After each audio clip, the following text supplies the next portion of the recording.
is the biggest week that you could draw up in 2026 because the Super Bowl is upon us, the Seattle Seahawks and the New England Patriots. But I told you last Friday, I told you last Monday that it felt like immediately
Because the puppet master, the puppeteer, who's calling this whole thing, who's holding the puppet, Tom Brady, has the inside information to bring Klint Kubiak, son of Gary Kubiak, as the fifth full-term coach since 2021 of the Las Vegas Raiders.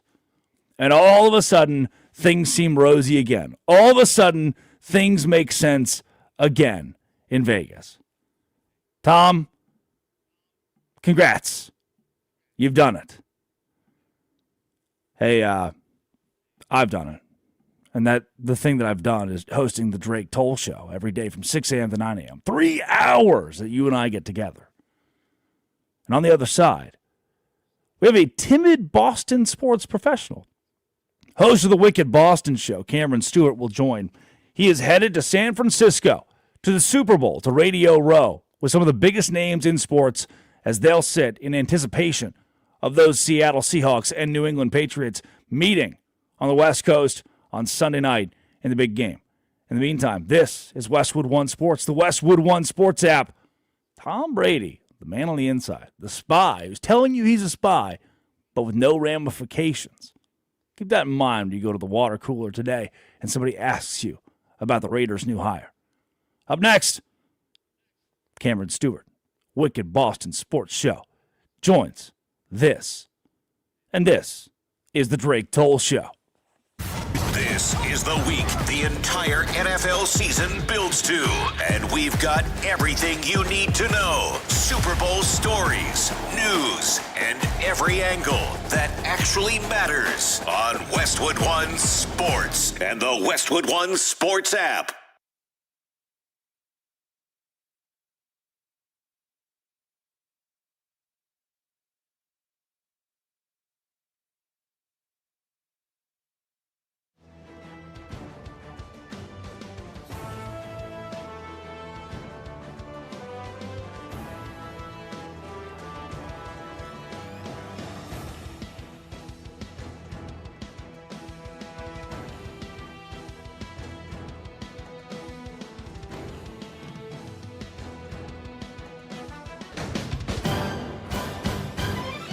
At the tone, the broadcast will begin in 4 minutes, 30 seconds.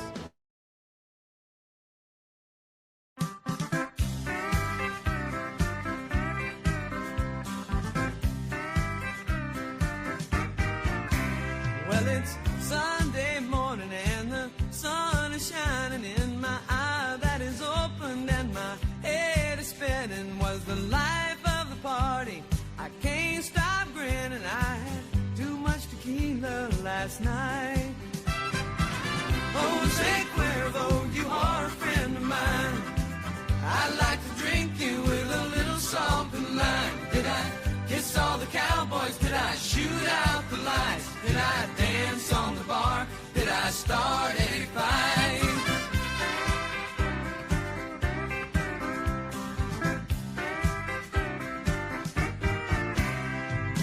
Now wait a minute, things don't look too familiar.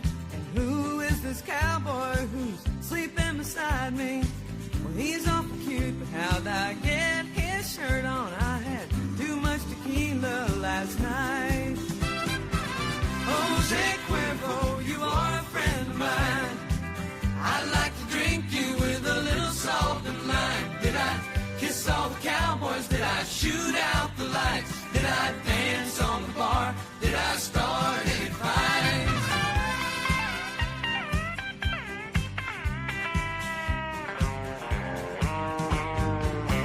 All those little shooters, how I love to drink them down.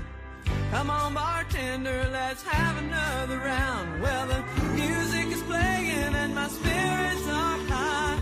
Tomorrow might be painful, but tonight we're gonna fly. Jose Cuervo, you are a friend of mine. I like to drink you with a little salt and lime. Every time we get together, I sure have a good time. You're my friend, you're the best, mi amigo. Jose Cuervo, you are a friend of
This is the Drake Toll Show on Westwood One Sports. Here's Drake Toll.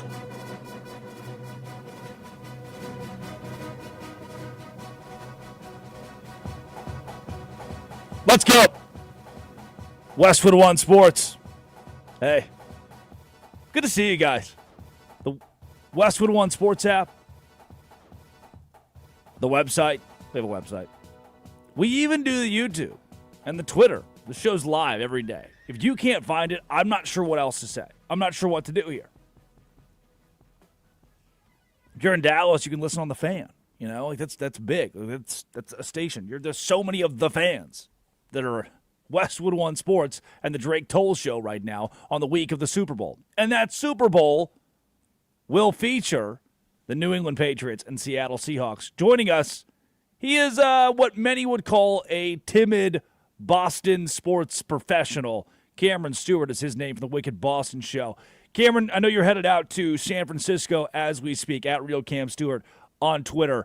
You live in Boston. You're around the heartbeat of this fan base. What are the vibes in that city on February 2nd, 2026?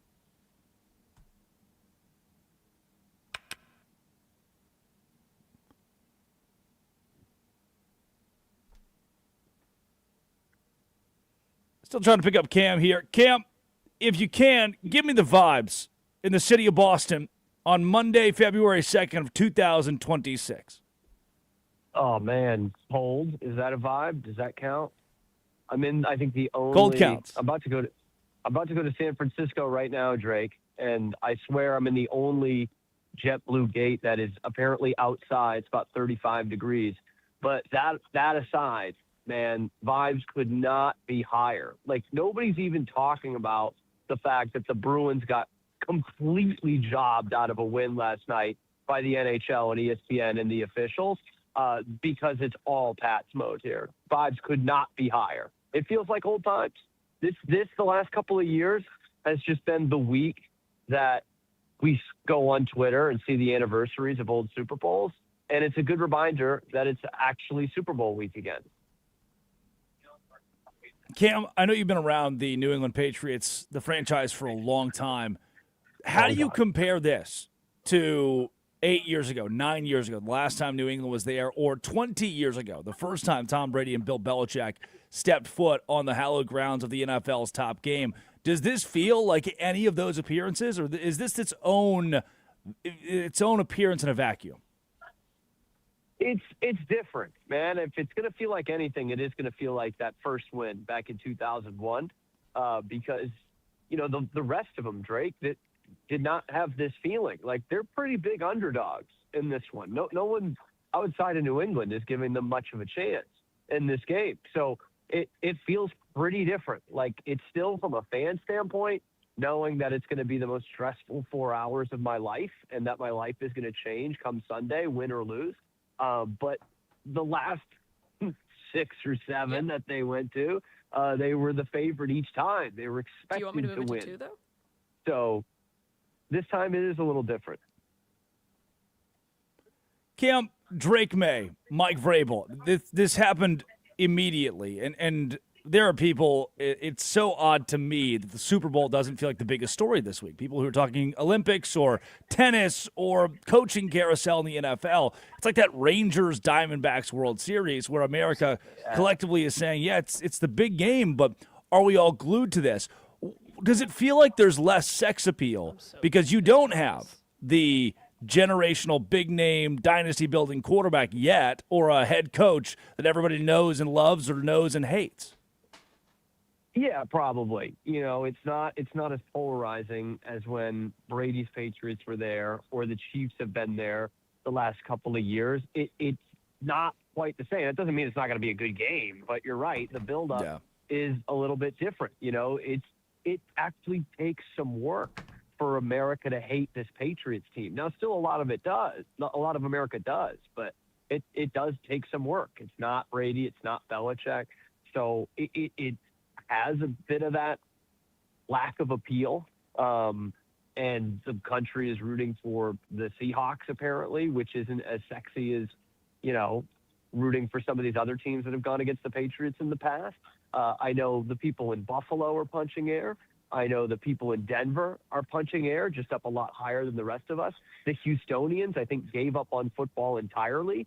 So it's a lot of rage quitting, I would say, from NFL fans who just begged for parity. And then when the Chiefs aren't there, they're like, oh, well, this stinks. I'm not even going to watch. I am Let's worried keep about it the on ratings for the Super Bowl, by the way. Like, yeah, I don't think anybody's going to watch. Yeah. The commercial money is going to be fine. That industry is alive and well this week. Let's keep it on Drake May. Mike Vrabel, there have been a lot of dissenters to the way that Drake May has played in the postseason, but he's led his team, the Patriots, to the Super Bowl. And the concern for me is less his play. They've won all of the games, and more his health. What are you hearing? What is the latest on Drake May and how he is now 4 or 5 days out from the big game? Not 100%. He is not 100%. So the big story is that he had injured that throwing shoulder before this game in Denver. It takes a hard hit in the third quarter. That's what everyone latches on to. The TV doctors latch on to. But apparently he was not 100% before that. And I'm more worried, honestly, Drake, about the physical side of it than the mental side of it. You know, people talk about, young kids, 23 years old, he's going to play in the biggest game of his life, and it's all kind of come suddenly, right? But the other part of this is he's played 20 games this year. Like, nobody plays 20 games. This guy has been, coming from college to partial year in the NFL last year, and all of a sudden he's throwing 4 or 5 days a week from mid-July to early February. So there is definitely some wear and tear on that shoulder. I think his legs are going to play a huge part in this game anyway. But yeah, definitely not 100%. And that could have a huge effect on this game. On the other side of the Seattle Seahawks, they're 4.5-point favorites. That is a mountain of a spread for the Super Bowl, and the betting sharps, the public, are all riding the guys from the West Coast. Why? Why does this game look like a proverbial Super Bowl blowout on paper? Why is America swaying toward the Seahawks when it comes to the gameplay itself? Well, there's just not a lot of weaknesses with the Seahawks, man. Like, you go through the matchups, the one-on-ones, the positions by positions, and there's not a lot of weaknesses in the Seahawks team. And as impressive as this Patriots run has been in terms of the defenses they've gone against, you have seen cracks in the armor. They haven't looked perfect on the way there. The Seahawks kind of have. They kicked the crap out of San Francisco, and they did a number on the Rams, who I think a lot of people were picking last week and wanted to see a Stafford versus May Super Bowl. They have one of the 3 best defenses in the league. And basically any way you cut it up, pass rush, pass defense, run defense, they are that good all the way around. They've got a really good offensive line, definitely more so on the outside than the interior of it. And Sam Darnold has played pretty well in this postseason. Everyone's kind of forgetting he led the league in turnovers this year because he played the game of his life against the Rams last week. They run the ball well, which is not something the Patriots have had to really face this year. They've got probably the best receiver in the league in JSN. There's just not a lot of things that you look at this team and say, okay, we can get after them there. I know the New England Patriots, Seattle Seahawks will square off on Sunday, and that you're headed out there in a couple of minutes to board a plane to San Francisco, so we won't keep you too much longer. Yeah. Cameron Stewart, Boston Insider at Real Cam Stewart, here on the Drake Toll Show on Westwood One Sports. Cam, is there that's the waxing poetic is fairly easy about the Seattle Seahawks. Is there an advantage for New England that is big enough, where the gap is big enough in a position group or some sort of sway that gives you the confidence not only will New England win, but they can control the game against Seattle? Yeah. There are definitely some advantages there. I think, when you look at how well Drake May utilizes the tight ends and Josh McDaniels utilizes the tight ends, that is something that the Seahawks have really had trouble with this year, is defending tight ends. They also don't defend mobile quarterbacks all that well. But I think the biggest advantage is, and this is so football guy, but the Patriots' interior defensive line against Seahawks' interior offensive line. I mean, the Patriots have been able to bully the middle of the line of scrimmage this entire postseason. And the Seahawks have a couple of young guys there. It is not their strongest position. Milton Williams, Christian Barmore, those dudes 8 in the AFC Championship game. That could be a way for them to control the trenches, which they've done all 3 of their postseason games. So I'll say this, Drake, it's enough to keep them in the game. And if you keep them in the game, man, anything can happen. It's the Super Bowl. But that's where I see the biggest advantage for this team anyway. It's still early in the week, and certainly when your boots on the ground in San Francisco, you'll have a better idea being around both teams, the media, the pomp, and the circumstance surrounding the game. But as of Monday at 6:32 a.m. Eastern Time, give me a prediction on how you think this game will go.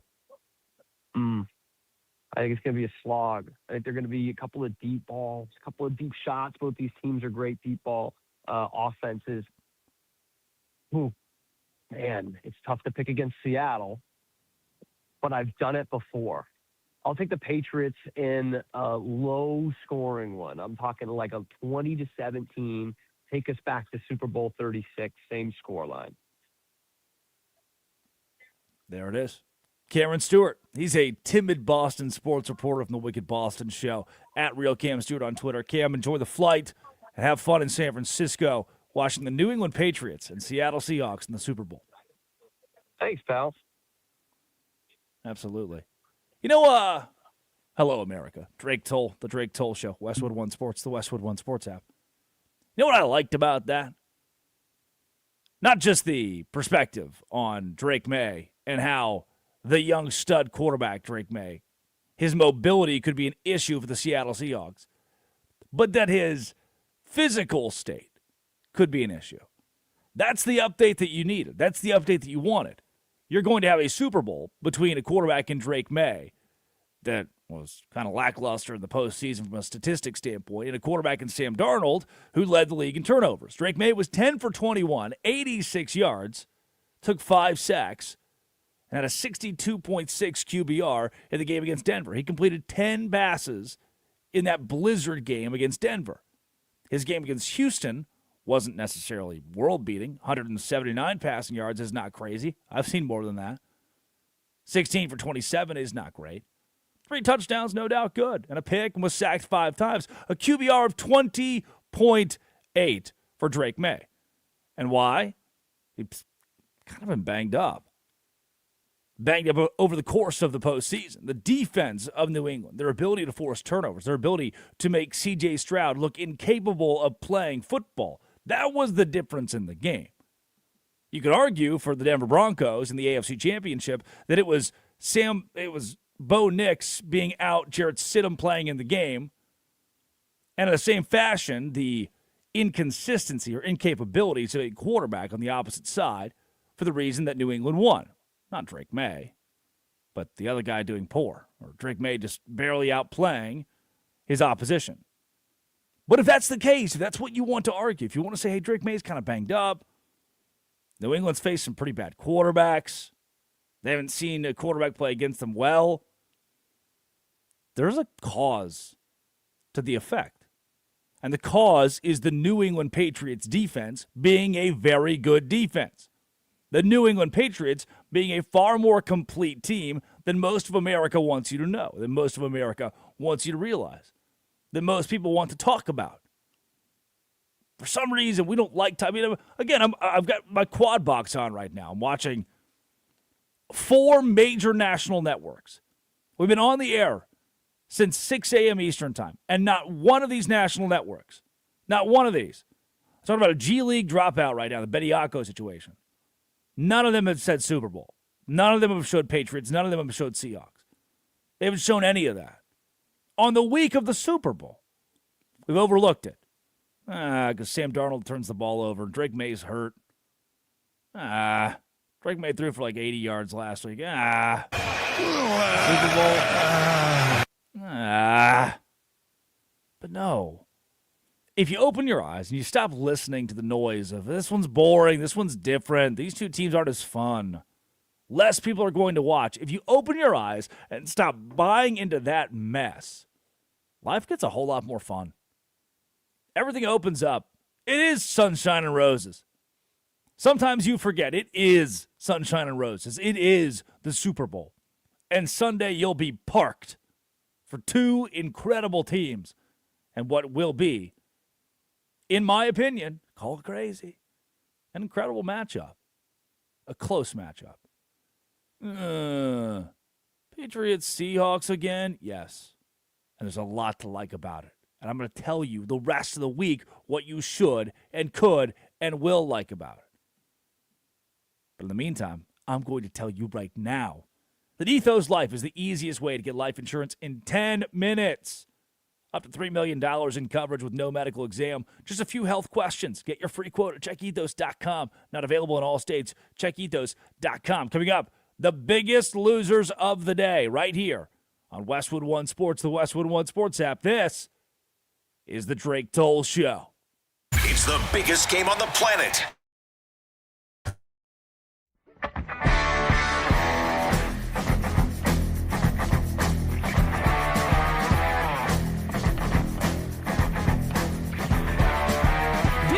If you want to feel better, don't let the devil make you toss this letter. If you've been crushed up by voodoo, the wizard or the lizard, you got family trouble, man trouble, woman trouble, no night through the rubber. You're looking for a true friend or a true lover, or if you've been living undercover, well, I'm coming to your town to break it all down and help you with all of this. I'm looking to help you find bliss. One day, one way, can't miss.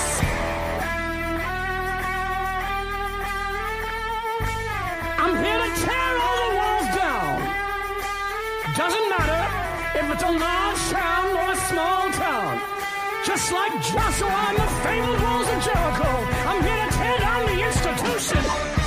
God spoke to me, said, listen to me. I anoint you with the power that'll get them all moving. You're agitated, you're prayed and meditated, you're concentrated on getting elevated. By sundown, one day, you who come will be blessed with a big money blessing. You will be doubted by all the unbelievers on all of the things I'm addressing. But you must tell 7 friends. You must first bring 7 friends.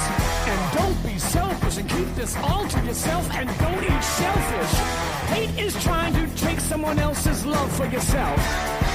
But I'm here to tell you that love is trying to help someone else.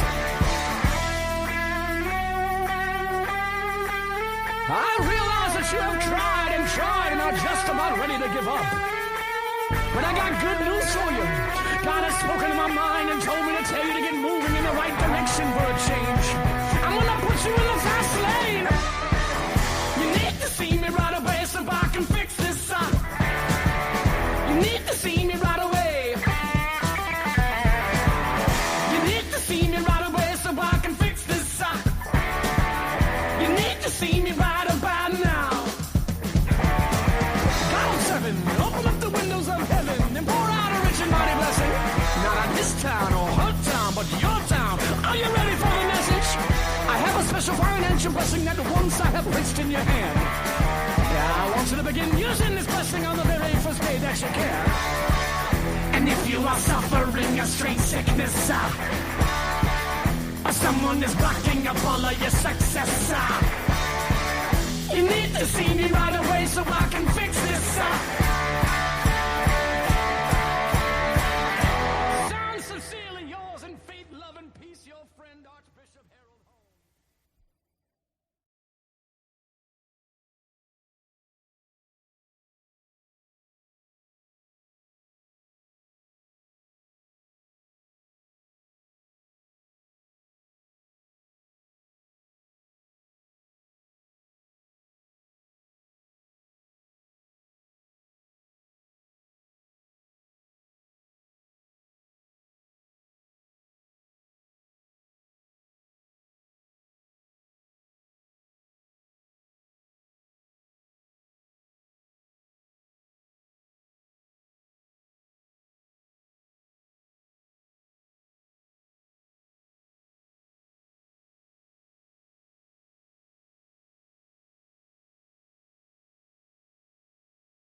Stations, this is your final time check. At the tone, the broadcast will begin in 30 seconds.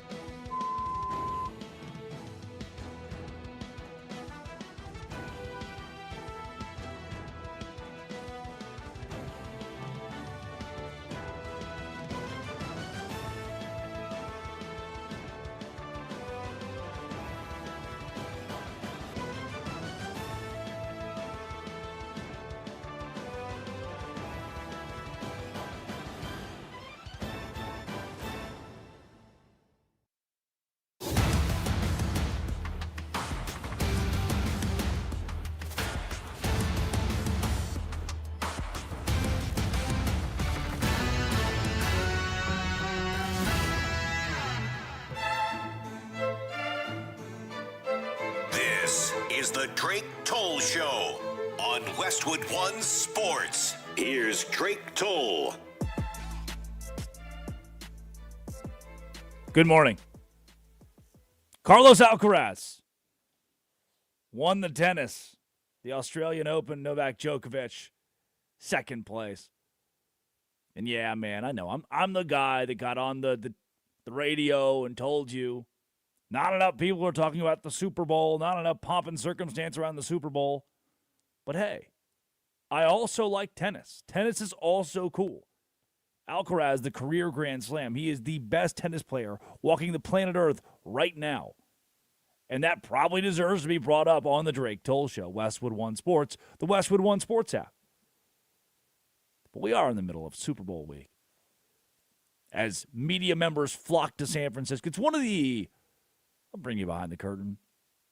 It's one of those cool things, this fraternal deal where media members from Cleveland to Boston to San Francisco locally will all go to the site of the Super Bowl, and they will attend in this big ballroom, this big conference room. They'll set up tables, and they'll just talk for the entirety of the week. Now, if we were to do that with the Drake Toll Show, it'd be 3:44 and 12 seconds in the AM on the West Coast. And if you're awake right now at 3:44 and 12 seconds in the AM on the West Coast, hello. Thank you for being here. Wow.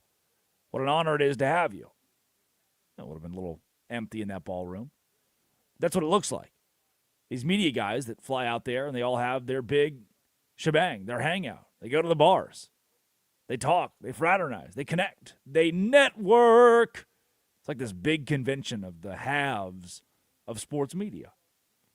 And on behalf of Westwood One Sports, a myriad of our lineup will be live from San Francisco, including Jim Rome. That's pretty cool. I think I like that. And we'll hear from guest after guest all week long of those who are on site for the big game.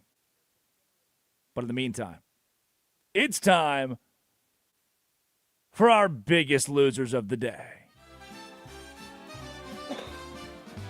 Thank you, Curtis. By the way, good morning, Eddie Bates. How are you? I'm alive. This Thriving? cough thing. Remember when you told me that you had that cough for 2 weeks? Yes. Yeah, I'm right in the middle of that. I'm right in the middle of that. I am the biggest loser today. Can I be honest with you, Drake? I ended up going. Yeah, be honest. What you got? I don't even think it's fully gone on my end. Oh, is it long COVID? What is long No, COVID? It's not COVID. Spell long COVID. L-O-N-G. Is long COVID contagious? Yes, COVID's contagious. No, long COVID. Like, there's no way you can be contagious 3 weeks later, right? No, definitely not. Okay. But I'm not a doctor. I'm just a That's common why they major. always told us to wait like 10 days and then you could go back to doing stuff. 10 days? 10 days? Is that right? Yes. Oh, if it's 10 days, I've been spreading my COVID seed all over the place. I don't like that. I don't like that. Far Touch more yourself. than I went back to work after 6 days, 7 days. Oops. I was healthy. I was fine. I didn't have COVID. I had something else.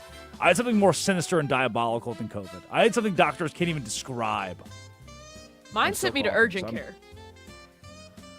You did go to urgent care. See, I'm just not a baby back female dog. I I don't think you had the same thing. Like, it's funny, you took some time off of work. I did it. And remember, like, my face, like, everything, like was swollen. I told you, I was like, I had to go to urgent care to figure out what was wrong. I just thought that's what you looked like. Whoa! Wow, Drake. I'm going to mute you for this segment, too. I did miss work those 2 days. I didn't ask to. That came down from the big bosses who were like, hey, you... Well, because you were physically complaining can't talk nonstop. without coughing. Yeah, I was showing you my ring scores. I was showing you that I was getting like a 47 sleep score. But every Which, by segment the you come way- on air saying you were sick. I never did that. I was fraternizing with the people. I was being honest and transparent. And the phrase sleep score would kill a pilgrim. You would just destroy them. They would have no idea what to say in response to that. It would also kill a resident of Valonia, Arkansas. Sleep score, Yeah. what? Yeah, Just I like can't the electric explain that kettle. one, boss man. Electric kettle, electric shed, a lot of electric things going on. Oh, You see the Gerald Miller toupee thing? yes. Put it in the rundown. Biggest loser. Yeah, you did. Biggest loser. Can I be honest with you? Can I tell you something that I probably wouldn't tell anybody else? Yeah, absolutely. Safe space. I don't think I know who Gerald Miller is. Do you? Can you explain who Gerald Miller is, please? Great. Gerald Miller, he has boxing gloves on, and his Thank you. toupee got knocked off in a victory. Must be a boxer. Yeah, What I got? must be a boxer. I did end up going to that wedding this weekend, by the way. I think I told you I was kicking around the idea of whether or not I would go. Because I booked it so late, and it wasn't. I thought it was in Houston. It wasn't. It was in College Station, Anderson, Texas, the metropolis. So I ended up going with my current girlfriend. People love the idea. The chat loves the idea of her being current girlfriend. That moniker. Flew into Dallas. Went to see the Turnpike Troubadours, Billy Bob's, world's largest honky tonk. I was in the Uber, my Uvu driver, who was from San Antonio, by the way, living in DFW, had never been to Mi Tierra, great restaurant in San Antonio. Never been to And Mi Tierra? he said, you've been to Mi Tierra? Of course I have. I'm from Texas. Legendary. Yeah, legendary It's spot. amazing. He'd never heard of it. I was like, how did you live in San Antonio for 5 years and never heard of Mi Tierra? He's like, I don't know. God, get a life. Lying. That's crazy. So he's driving us, and he was like, oh, yeah, Billy Bob's. Isn't that place like that world record place? I was like, what? I've never heard someone describe Billy Bob's as the world record place. Come to find out, he was referencing them being the world's largest honky tonk. I was like, oh, yeah, it is. And then we went, did the show, went to the wedding, beautiful wedding, scaled back. Get this, never seen this at a wedding, never seen this at a wedding, I will never see it again. The officiant, bride's brother, by the way, says to everyone before she enters the room, please stand. Is that normal? Yes. Correct. But he never says you may be seated. We stood for the entire wedding ceremony. And never, like, mom and pop, granddad and grandmam. Everybody That's on incredible. their feet. Get rowdy That's with the amazing. lovely couple. And they strolled her up there, and we were all standing. And so no one could focus on the wedding itself because they were too focused on, like, do I sit now? If one of us sits, do we all get to sit? It's like it was a confusing thing, which they did, and this is like a new age deal. They didn't do a cake; they did a tiramisu table. That was pretty neat. But they, in lieu of vows, the officiant said, "Hey, by the way, guys, they did their vows in private to each other earlier. So let's get the show on the road. Do you, Hayden, take Gabby to be your wife?" Like, yeah. Like, Gabby, you good with that? Yeah. All right, kiss. It was less than 10 minutes. I love that. In, out, let's go have drinks. And boy, did I have the red wine, the Cabernet. I'm a Cabernet guy. The Cabernet was exquisite. They had Miller Lite on tap, too. That's rare. It's such a waste. Can I tell you what I didn't like, though? Can I be picky here? Yeah, of course. I was taking notes. There's a very good chance I'll never get married. so expensive. What about your current girlfriend? Yeah, we'll figure that out. If by chance I do, if I do ever get married in this life, maybe my next life, the bar. So at the bar there were 4 people, 2 male, 2 female, and the males were in these black button-down shirts and black pants, black shoes, classy, right? Yeah. The girls were in like Lululemon sweatpants Stop. and hoodies. Stop. No one needs to bonk here. I'm just Drake's like, these like- sweatpants. it was a little like the guys were classy, and I was confused. It's just like, oh, this is a nice wedding. Everybody's a black tie, blue tie, well dressed, looking good. And then just the bartenders were in sweatpants and sweatshirts. I was like, I mean, would you like that? No. I don't really plan on having Right. a wedding. Right. I think I'm going to be a bridezilla, I've realized. I'm going to be like the fun aunt to all my friends because I'm an only child, so no siblings there. But you know what I mean? I'll be the fun person at the a friend wedding. aunt, everybody's got those. Yeah. Other biggest losers. You see that Paul George is out due to improper medication. Happens to the best of us. Maybe he has long Tylenol, COVID. man. Yep. Tylenol, ivermectin. That'll get you. Too much Excedrin. The NBA is cracking down on that nowadays. He said, I'm focused on using this time to make sure that my mind and body are in the best condition to help the team when I return. Get ready to learn Cancun in the middle of the season, buddy. It will cost him $11.7 million. Oh, no. Oh, no. That segment, Biggest Loser, sponsored by Robinhood. Expect more from yourself. Expect more from your money. Get started at Robinhood.com/yourmoney. Robinhood.com/yourmoney. Addy Bates produces. Curtis Poindexter runs the board in Santa Monica, California. And the Super Bowl is on the way. On the way on this show. Obituaries. Who died today? This is Westwood One Sports and the Westwood One Sports app, and this is the Drake Toll Show. This is Westwood One Sports. Reluctantly crouched at the starting line. Engines pumping and thumping in time. The green light flashes, the flags go up. Churning and burning, they yearn for the cup. They deftly maneuver and muscle for rank. Fuel burning fast on an empty tank. Reckless and wild, they pour through the turns. Their prowess is potent and secretly stern. As they speed through the finish, the flags go down. The fans get up and they get out of town. The arena is empty, except for one man still driving and striving as fast as he can. The sun has gone down and the moon has come up. And long ago somebody left with the cup. But he's driving and striving and hugging the turns and thinking of someone for whom he still burns. He's going the distance. He's going for speed. She's all alone in a time of need. Because he's racing and pacing and plotting the course. He's fighting and biting and riding on his horse. He's going the distance.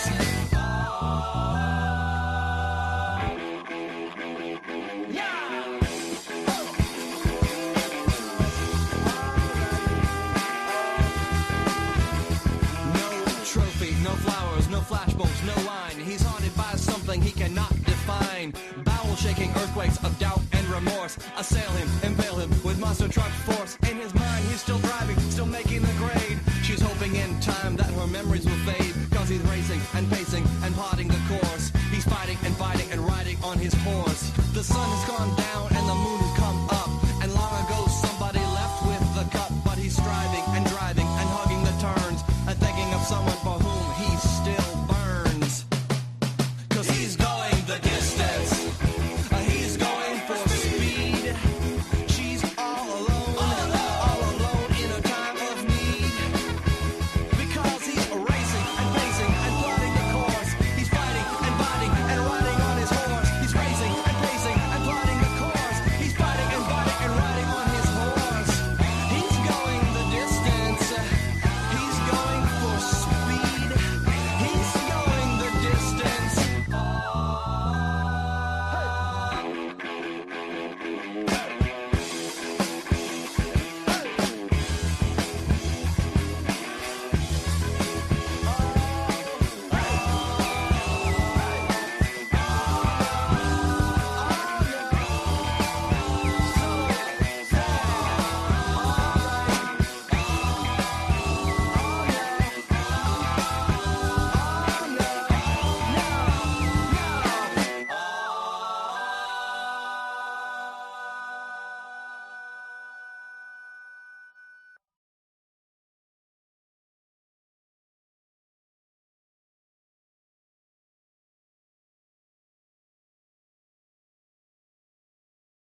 Say, Addie,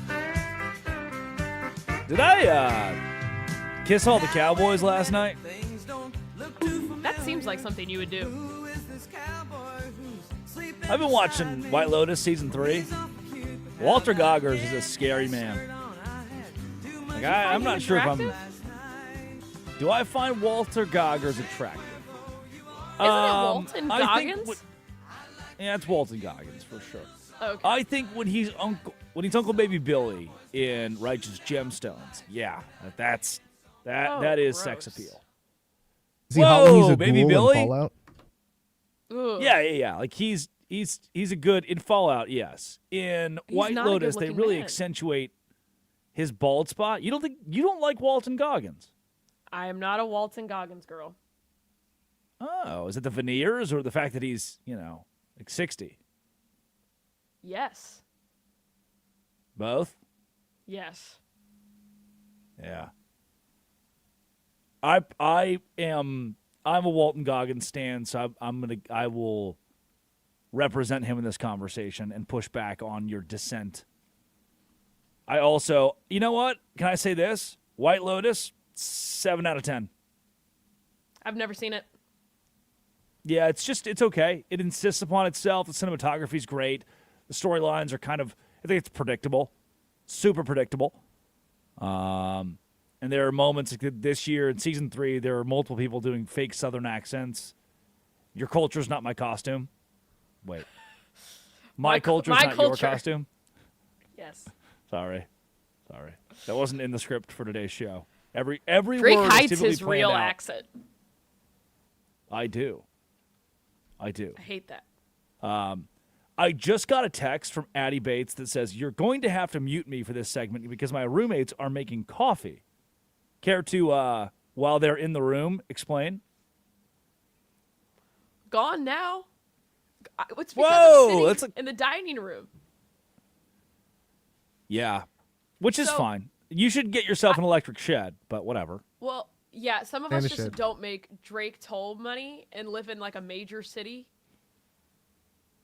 And it's expensive. Oh. But I will say, so I did get a new desk, and I've been meaning to put it in my room. But the problem is that there was just so much ice out there. I already slid and cut my ankle without a desk in my hand. So it's just been in my car. Those were a lot of words. I didn't really know what they meant. You slipped on ice and hurt your hand? What? No, I hurt my ankle. You knew this. When I was trying to get my car out of the ice, I slipped and I cut my ankle. So imagine, that's why I haven't brought a desk inside yet, is because it's already slippery without desk in hand. I don't need to slip and fall with a giant desk. I'm going to say it. I don't care. You broke your elbow. Drake still lives in the era of Vine. Deep track, deep pull. I do love a good Vine. Did you see the Bob Costas NBC thing yesterday, by the way? I did not. Madison Square Garden, Lakers, Knicks, NBC, Sunday Night Basketball is what they're doing now. NBC's always good at making games feel bigger than they are. It's a really good trait of their network. And, yeah, man, Bob Costas opened the broadcast. And we got cinema, really good game. The Knicks are good, man. Madison Square Garden, the Mecca. LeBron kept calling it the Mecca. It was great. I'm sad you missed that, actually. You were probably, like most normal people that get up at 4:45, you were probably in bed, asleep. That's good for you. At 4:45? Wait, what time was it at? It was a late game. It probably started at 7:30, 8 o'clock. Oh, I was watching the hockey game. Yes, such a good hockey game, too. Incredible hockey game. Can I say that? Can I tell you? Wow, I'm really getting deep here. Before I'm going to have like 4 minutes for obituaries. I like the hockey product, even on TV, more than the NBA right now. Hockey's ascent in the last couple of years feels pretty prominent, and the NBA's descent feels pretty dramatic. Bro, yesterday the Tampa Bay Lightning came out in the creamsicle uniforms of like the Bucks with Baker Mayfield right there. You have the Bruins coming out dressed like Patriots, not the team, like actual Boston Tea Party type fit. Like the people that I talk about on the show. Those kind of Patriots. Yes, when we have to start playing the music. History lessons. Yes. What have I told you about the Boston Bruins? 2026. They lost. They were up 5-1 and lost. Had to was heat amazing. the ice. It was so cold in Tampa. Yeah. They lost to Addie's Tampa Bay Lightning. Somebody, I don't know if I was having a conversation or I was listening to another podcast yesterday, but they said the NBA is just, it's so formulaic that whatever team's up by 20 at halftime, they're going to win the game by 4. The only thing that really matters is the last 4 or 5 minutes. And the rest of it's just kind of whatever. We'll see when we get there. And I feel that. I get it. if you're at home pushing back on that because of what you saw in the Thunder and Nuggets game, yeah, you're probably right. That was a great game.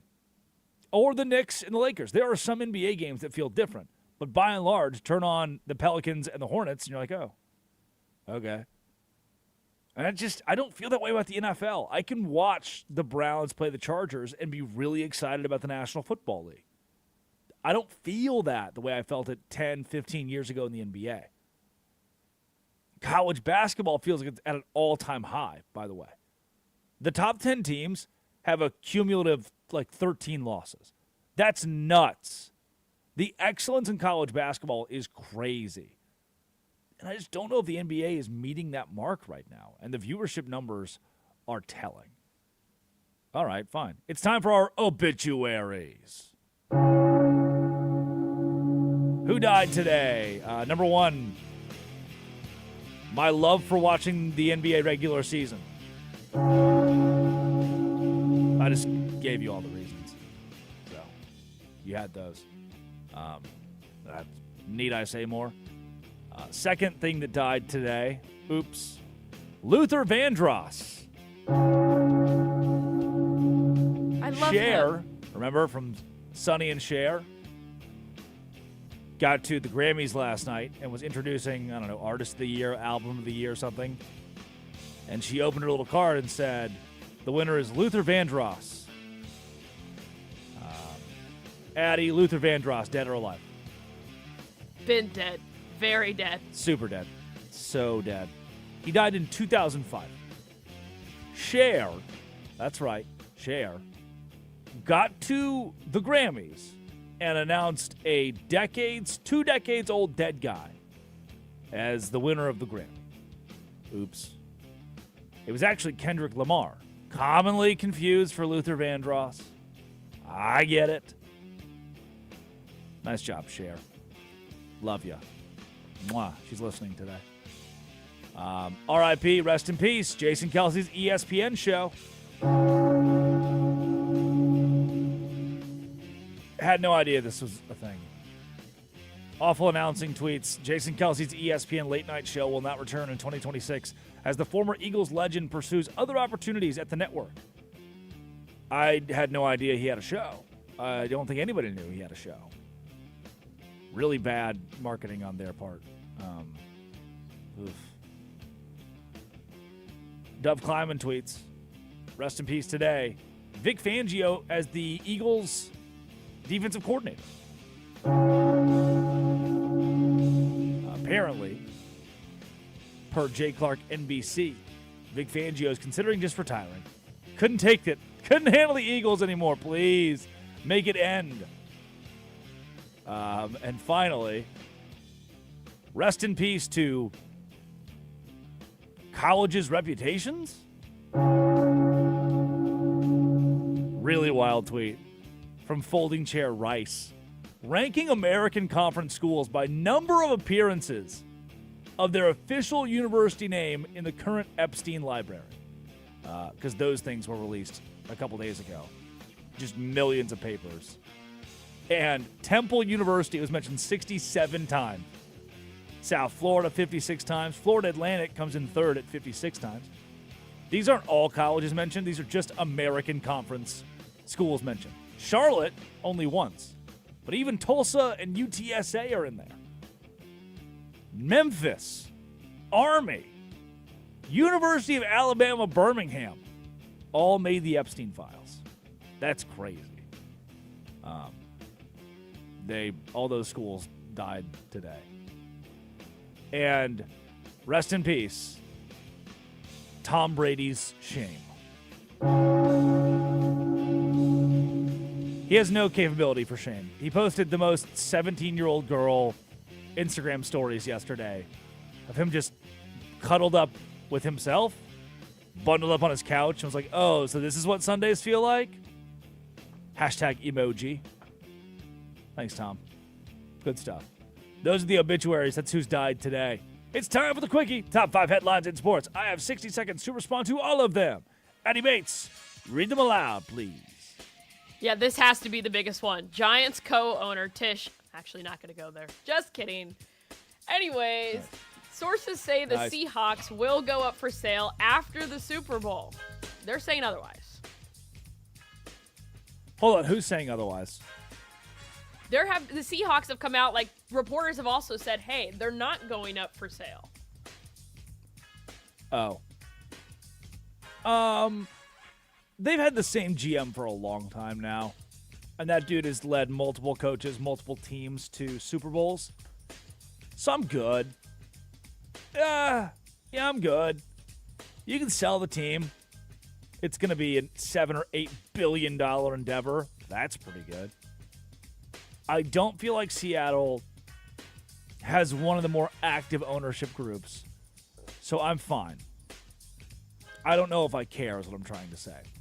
Like, thank you for reading it. And I really appreciate your effort. I'm not sure if in my loins it's something that I'm dialed into. I don't like that. Sell the team. Or don't. That's a minute. I don't like that. Carlos Alcaraz beats Novak Djokovic in the Australian Open final, becoming the youngest man ever to complete a Grand Slam. I don't care who you are listening to this right now. I don't care who you are. You can be Biko Scala in Jersey City, New Jersey. You are not as good at tennis as Carlos Alcaraz. No matter who you are and where you are walking this earth, no matter how hard you trained, how hard you tried, how badly you wanted it, you would not be as good as Carlos Alcaraz, and you probably definitely could not secure a point against the best tennis player in the world. Watching him and the way he beat Djokovic, this guy is tactical, and he is a killer. Congrats to him. Though I still, what's kind of sad, especially after that Challengers Swingers tennis movie, where those two guys tried to bang, Zendaya. Yep, one name only. Cher, like Cher. Cher doesn't have a last name. She's just Cher. Zendaya, same thing. That tennis movie where they were all kind of fornicating, similar to the hockey movie, but that was for a different community. Where was I going with this thought? No clue. Oh, Yannick Sinner and Carlos Alcaraz. I would rather watch that. I love, that's such a fun matchup, such a fun rivalry. I love that. The Djokovic one just felt like, all right, I've seen this. Old guard. We change it. Alcaraz is the new king. Whatever. Next time, can it be Sinner, please? I mean, it has been Sinner and Alcaraz for the past, multiple Grand Slam finals. Yeah, a few years. Yeah, which I love. I want to keep seeing. And Sinner was number one for almost a year or over a year, and then Alcaraz recently dethroned him. Yeah. Alcaraz is playing his best tennis ever. Yeah. All right. Regulators okay ESPN's deal for NFL Network, Red Zone rights from NFL. I have to be careful what I say. But remember I told you there's a viewership decline in the NBA, a product decline. There has been a viewership and product decline in the MLB. There has been a viewership, and you could argue, especially the amount of commercials and just BS, viewership and product decline in college football. It feels so corporate. It feels so different than what it was. The only thing that still feels pure and beautiful and wonderful is the NFL. What's the one network that doesn't have its paws all over the NFL, but does have its paws all over the MLB, NBA, college football? But they want to blame you and me, Joe Blow and Consumer A. It's a minute. NHL outdoor game sees its first goalie fight between Vasilevsky and Swayman. Coolest thing I've ever seen. Dudes rock again. Goalie fight. You understand whether or not you watch hockey. The goal, like my dad doesn't watch hockey, doesn't get it. We'll never understand. Won't even try to understand it. He would say something along the lines of, "Well, if it does not affect me and my household, if it ain't in these four walls, I don't care." All right, Dad. Cool. But I think he would really like a goalie fight. They have to skate across the ice, the duration of the ice. This is like the left fielder sprinting in to beat up the guy batting. And it's just awesome. But it's just them. It's just those two. It's not like the whole team's in a brawl, which, yes, the whole team is in a brawl. But it's like we stopped the MLB game and gave it 12 seconds for the guy to run from left field to home plate and beat the guy up. It's pretty awesome. It's a minute. What's our last one? I got to hurry. Rookie Cooper Flag dominates Kevin Durant. You know what else Cooper Flag could dominate? Oh. The NBA rookie race, baby. It's a two-man race now. Con Knipple and Cooper Flag. Flag dominating the nipple. Knipple would be apropos. And surely we'll have a myriad of national analysts on in the next few weeks to help break down more of that and its implications for the National Basketball Association.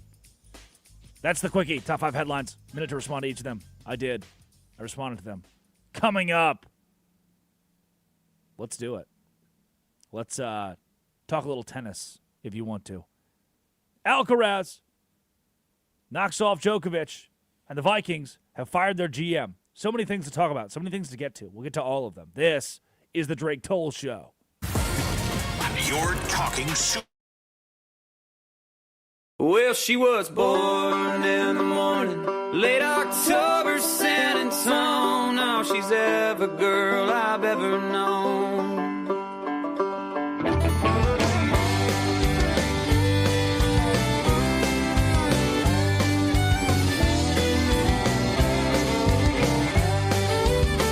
Well, she was born in the morning, late October, San Antonio. Now she's every girl I've ever known.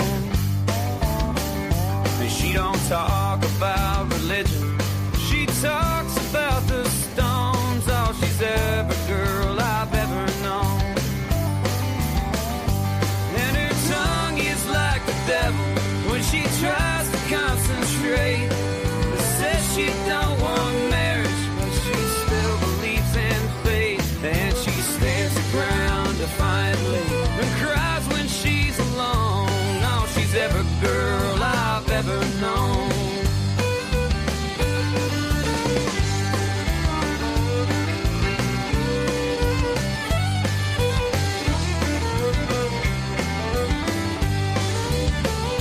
Now her voice, it is a melody, sings just like a bird. Oh, she's every song I've ever heard. And her heartbeat is a rhythm that commands her every word. Oh, she's every song I've ever heard. She reflects the world in happiness and echoes all the pain. And smiles the world as sunrise and cries to make it rain. And she hides the truth discreetly, but you'd have to take her word. Oh, she's every song I've ever heard.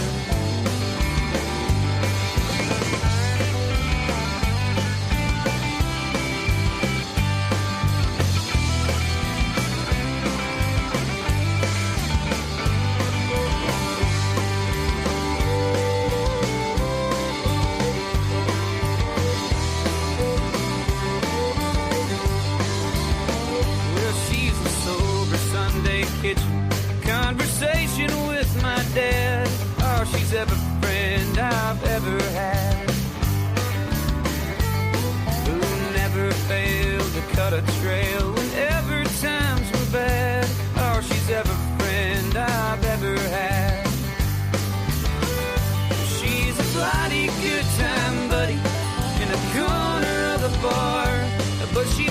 got the devil for you, just for being who you are. And she's the last to cast a stone, although she'd love to leave you mad.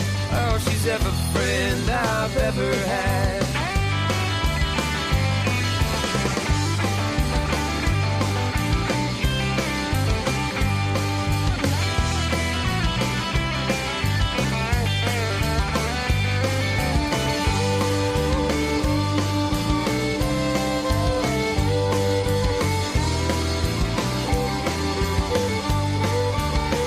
Well, she was born in the morning, late October, San Antonio.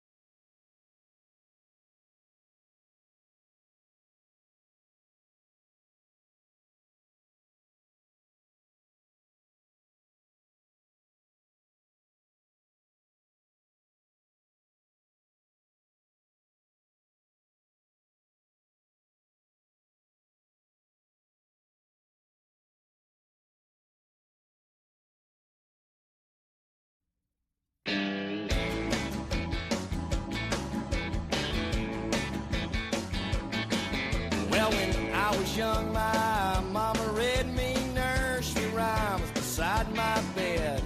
And though they sounded mighty fine, they made no sense to me. Now that I am all grown up, it seems my nights have changed as such.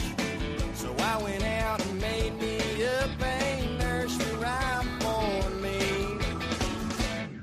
It goes bar light, bar bright, first bar that I see tonight. Wish I might find someone to hold me tight. Hey, diddle diddle, the man with the fiddle and the girl sing along with the tunes. Just one more dance till you turn out the lights and you can shut down this saloon. This is the Drake Toll Show on Westwood One Sports. Here's Drake Toll.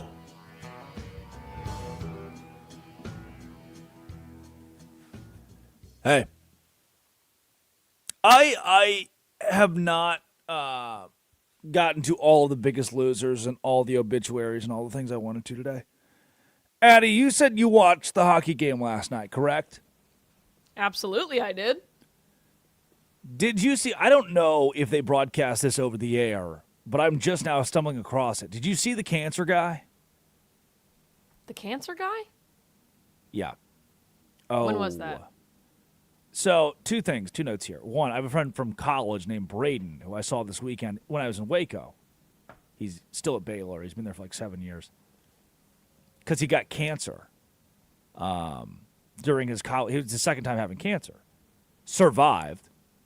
And he was our statistician, just a hilarious guy. Such a good, quiet dude in the shadows. When he does talk, he's just a stroke of genius. So he got cancer during the China Spring Cougars state championship run in like 2022. And he was the statistician for our broadcast. And sent us a picture on the day of the state championship of him in the hospital, in his hospital bed, like undergoing chemo. And it's a selfie of him just zonked out of his mind. Aww. With the caption that reads, "You must be sick if you think the China Spring Cougars are losing today." I love that. And that will be forever one of my favorite photos. Just him completely out of it, but with the wherewithal to send that text on the day the Cougars won the state title. Pretty awesome. And then I have another friend, Yvonne. He's my boss. Was my boss. We're coworkers now-ish with the Savannah Bananas, who I love and cherish. He also got cancer. Cancer's a big thing, but do not wear any eye black that says cure cancer on it if you play in the NFL. They will fine you. Unacceptable. Can't have that. Cannot have that. Yvonne had cancer, but of the testicular kind. So he is He's down to one marble. Would he want you talking about this? Yeah, he's talked about it publicly a few times on the air. So this is what I'm going for here is like cancer sucks. Can we all agree on that? Again, do not wear that on your eye black. Don't. But cancer sucks, right? I'm saying the things you won't hear anywhere else. I'm saying the thing. I'm brave enough to say that. Find me. If our bosses are listening, find me. And last night, the NHL, the Tampa Bay Lightning, the Winter Classic made a complete mockery of this guy with cancer. You didn't see this, did you? When was it? I think pregame. Oh, no, I was cooking dinner then. They bring out cancer survivor Rob Higgins to present him with a donation for $200,000, a big check from the Lightning Foundation and the NHL.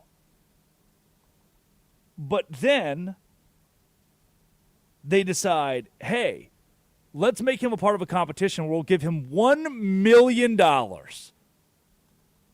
if from center ice he can sink a puck. We'll give him $1 million. And obviously, random guy Rob Higgins, cancer survivor, cannot do that. And he misses the shot and loses out on $800,000 that they waved in his face.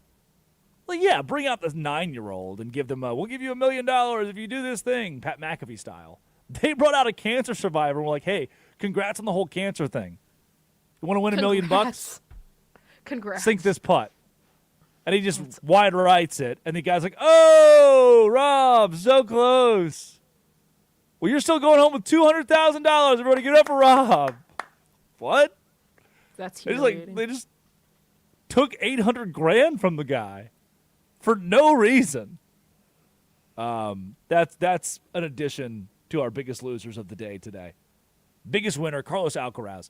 I mentioned that I would talk that a bit, and I do want to. This is the Drake Toll Show, Westwood One Sports, the Westwood One Sports app.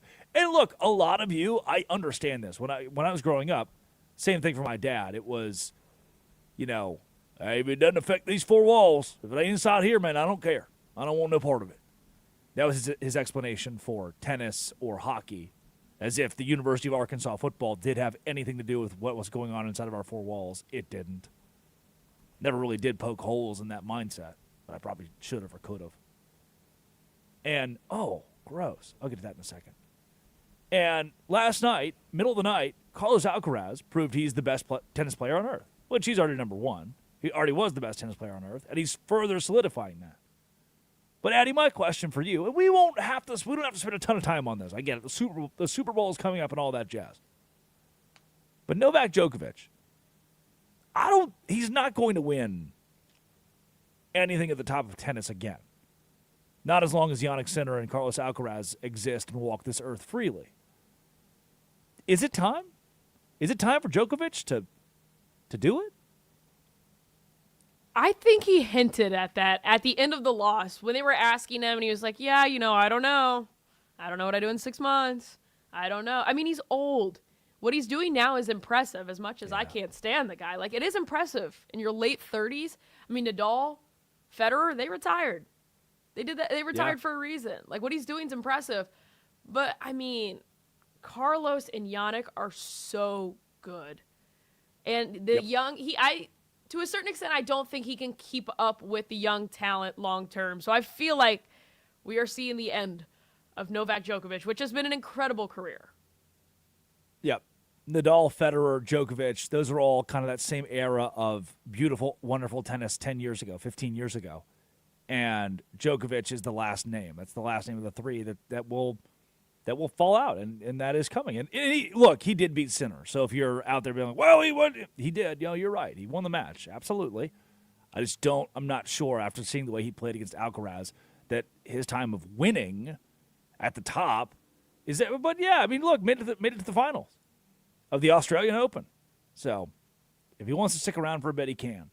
I think the day is coming. The time's coming. They're coming out with, this is the visceral reaction I had in the middle of that.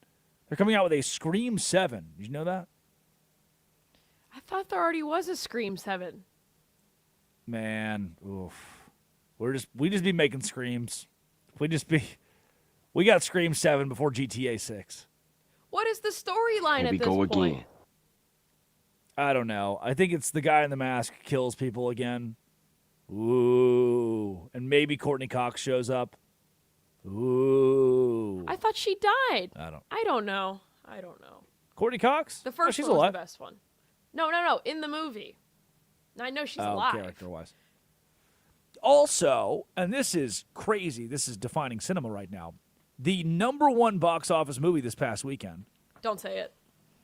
Don't say it. I was about to say it. I'm not going to say it. I'm not going to say it. Don't say it. I was about to say it. I won't get political. The #1 box office movie this weekend was, I don't even remember the name of it now, but it's from an independent filmmaker, a YouTuber with 38 million subscribers, decided to make his own movie. Iron Lung, and just kind of Markiplier, produced that's the what whole you're talking thing. about.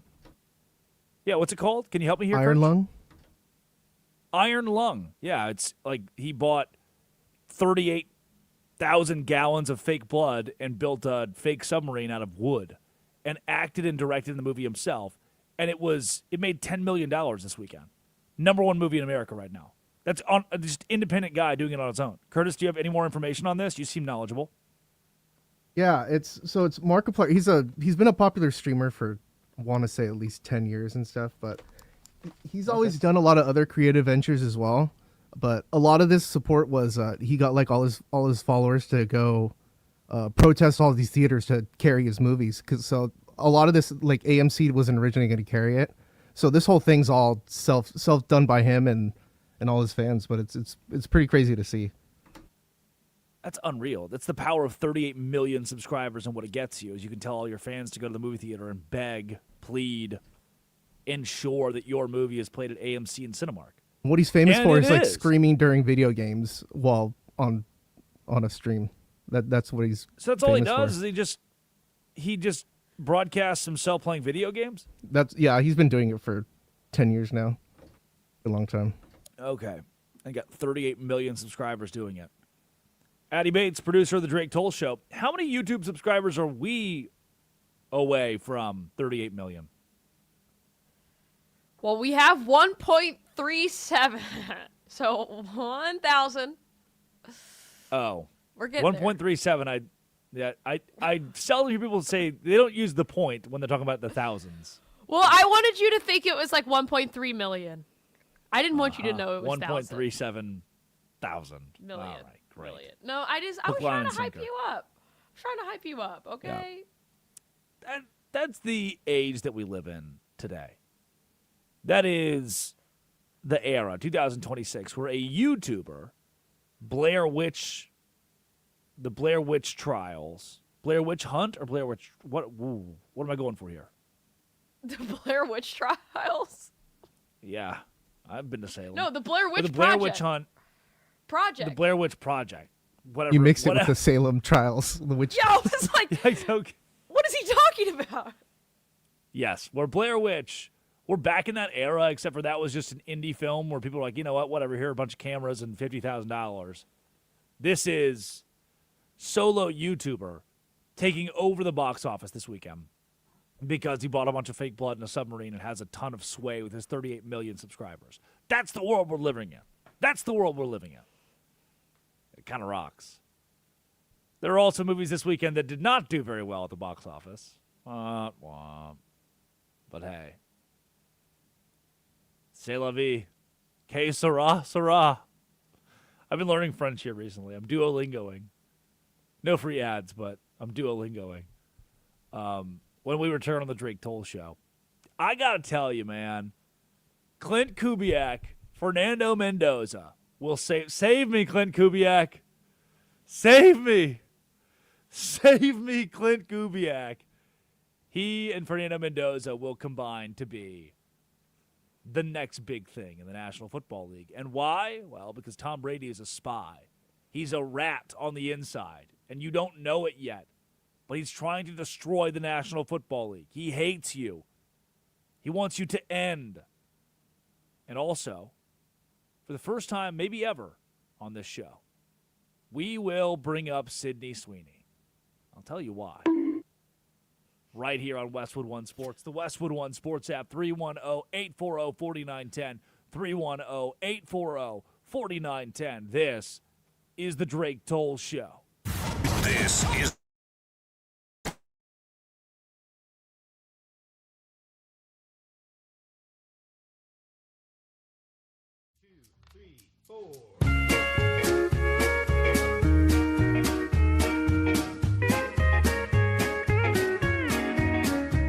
Well, I'm high as a fly on Willie Nelson's wall, and I can't remember where I am at all, and I don't know where my mind has taken me, with my boots in my hand and my hat on my feet.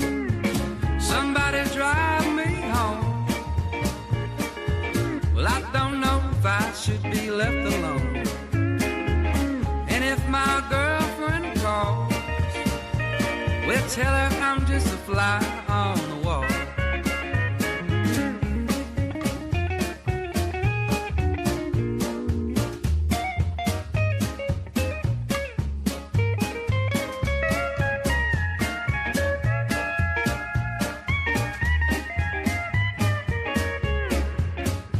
Well, I'm drunk as an uncle in a Walmart parking lot, blaring Margaritaville and taking up 2 spots.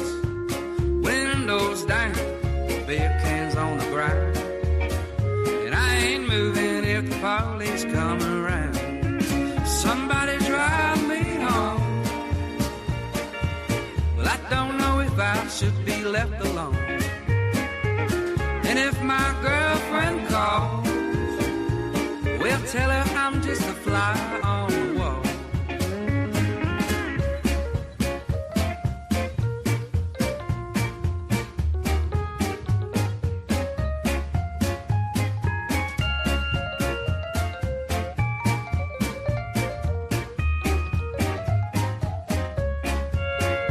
I'm sober as a judge, shaking hands with everyone, but there ain't no way to tell if I'll ever be done. With a smile on my face and a twinkle in my eye, buddy, I'm gonna stay this way until the day I die. Somebody drive me home.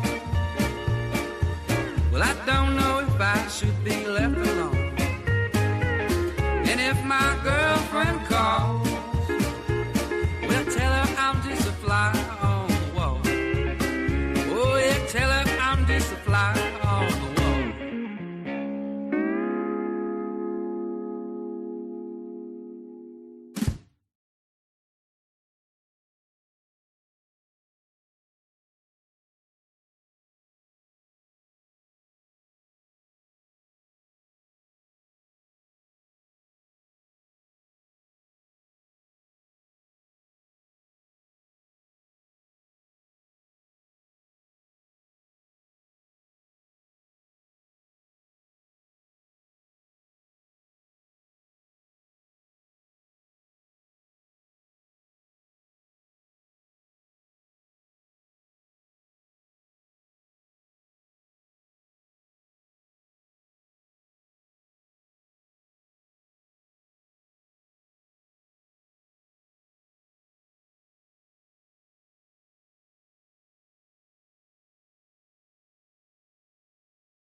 My homecoming queen in tight denim jeans, mixed with a southern drawl.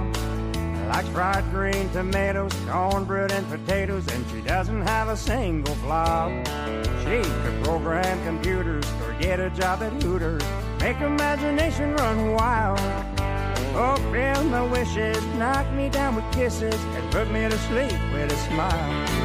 She's champagne in a Dixie cup, catfish caviar, a Georgia peach, firm and sweet, packed in a mason jar.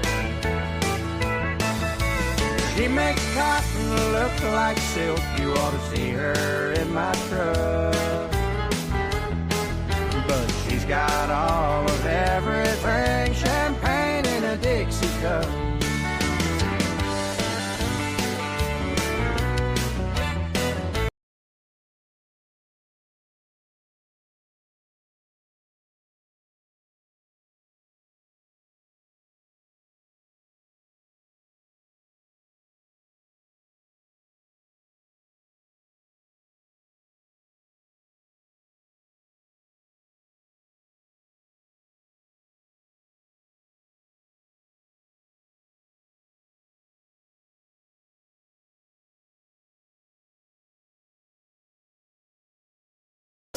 Wow.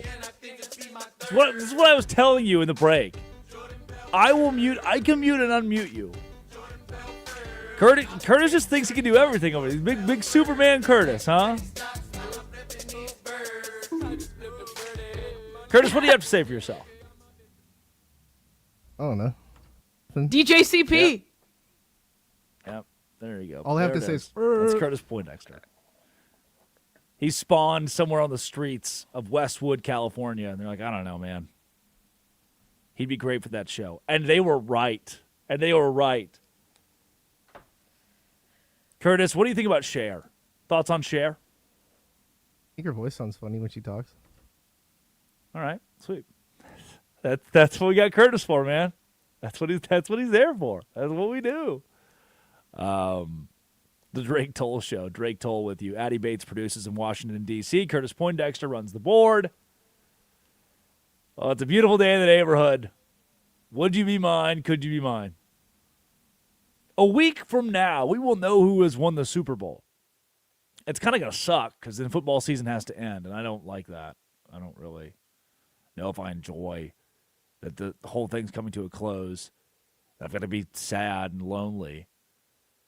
You know, can I tell you all something?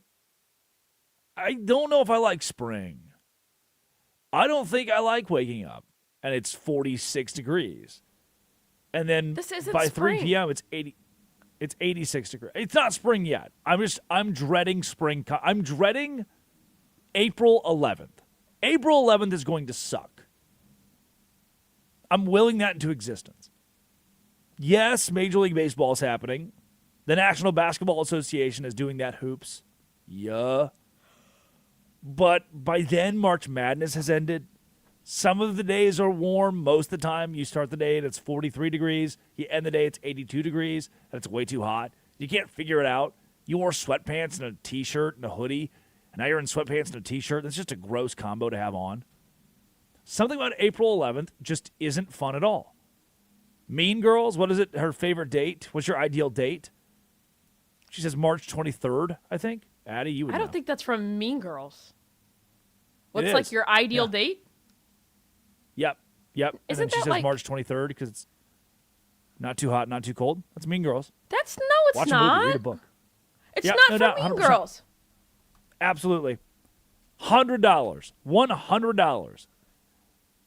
Last segment. Miss Congeniality. Oh, shoot. I was going to say that, but I didn't want to sound like an idiot. So give me I think it's Mean $100. Girls. Pretty sure it's Mean Girls. Yeah, I'll send last you my segment Venmo. earlier. Oh, that Drake Toll money. I don't even get paid for this job. I don't even know what you're talking about. It's not true. Can't sit with I'm us. sending you my I do this Venmo. out of the kindness of my heart. Showing up every day with my cat mom mug and my chamomile tea. Get with it. With Get my ready to electric learn kettle, my Addie's electric Venmo, shed. buddy. Yeah, nice. I'll send it to you.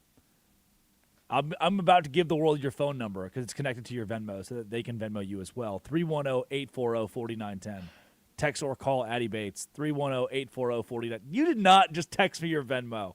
That's the worst. The group text too. That means That's she the wants me to worst. do it also. Buddy, In the I used to group, work you in just sent Curtis sports your betting. Venmo. A bet's a bet. You better. You bet. That's Do we where have I used to work, Costos? Is he yes. back today? Yeah, he's gonna be live from Radio Row, Yeah, he is, man.